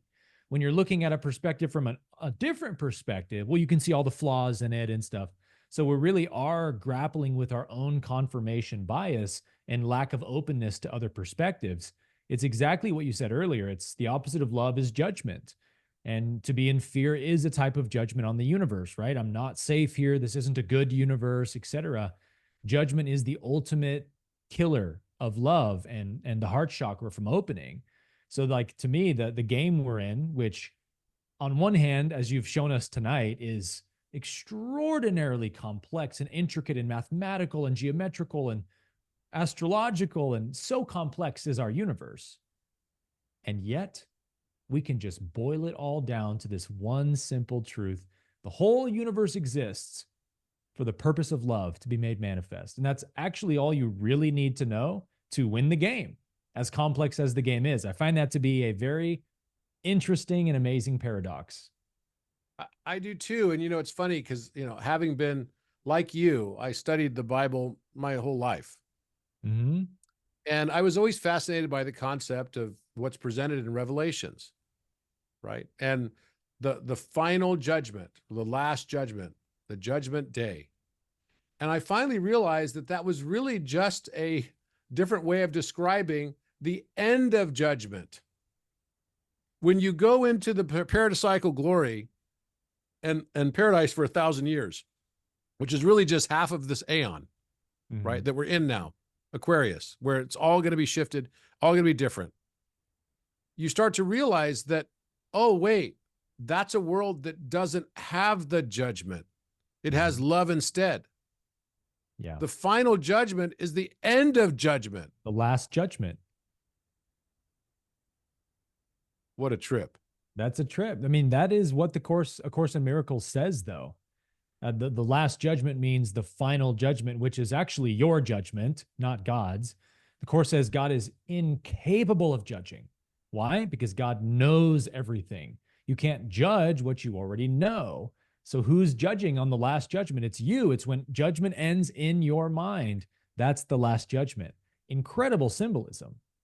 It's so beautiful. And then you realize, wait a minute. I chose all of this. I chose the menu. I chose everything in my higher self capacity. And these are all the things that I wanted to learn. And so wait, I'm now able to take my pain and turn it into purpose. And that purpose becomes the wisdom. Yeah. My pain and suffering, judgment is the source of all suffering. But suffering is the source of enlightenment. Interesting, huh? When you all of a sudden can alchemize what you thought was the worst experience of your life into thinking and understanding that it's the most beautiful and the best. Mm-hmm. That is the true alchemy. It is. And that's what the Bible and means. That's what we're being says, faced with right now. I believe that is what we are all being faced with right now. And it's such a beautiful symbolism, and makes me just think, gosh, the moment that we finally transcend this world is when we finally fall in love with it. Then we no longer need to be taught this principle. Also, A Course in Miracles. Dude, you're spitting ACIM gems and you probably don't even know it. I don't even know it because I've never read Course in Miracles. Never read it, right? Incredible, dude. The Course literally says what you just said. It talks about the world. It says, God did not create the world that you see, is what the Course says. What it means is the world of my perception, right? The world that I judge, it's scary, it's evil, it's bad, it's full of tyranny, whatever. I'm judging God's universe in my mind. And so I'm sort of inventing a new universe in my mind because there is only the one universe of reality. So if I don't see reality itself, I'm in imagination, I'm inventing, I'm projecting. And the Course says, God didn't make the world that you see. You have to forgive the world that you see and let it go. And then only can you see the real world, capital R, capital W. Then will you see the real world that God did make, but not until you forgive the one that you made. That's what the Course says. It's so beautiful. Well, I unfortunately just realized I have to get on another podcast now. So, oh my gosh, look at you, you machine. I've got another one. So thank you so much. Well, thank you, Robert. Just tell everybody where they can find you, what you're up to, how can they get involved? RobertEdwardGrant.com and Robert Edward Grant on Instagram. You can find my stuff also on YouTube. I've got like hundreds of videos on there of all this type stuff. And thank you so much for being with me today, Aaron, and inviting me on your show. I really enjoyed it. And I can't wait to take you to Egypt. I can't wait to go with you, brother. It's on top of my bucket list. Like, seriously, I cannot wait to take you. When's your next Egypt trip? Epic trip.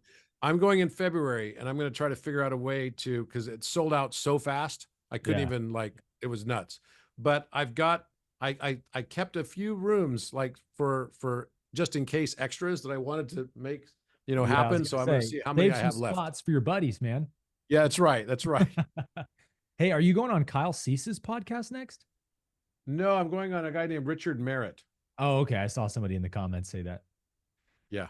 Well, we'll let you go then, brother. Thank you so much, Robert. That was an absolute treat, as always. Much love to you, man. Thanks for all the work you're doing. My pleasure. My pleasure. Thank you so much, guys. I really appreciate it. Have a good night. Blessings, everyone. Thanks for tuning in. Peace and love.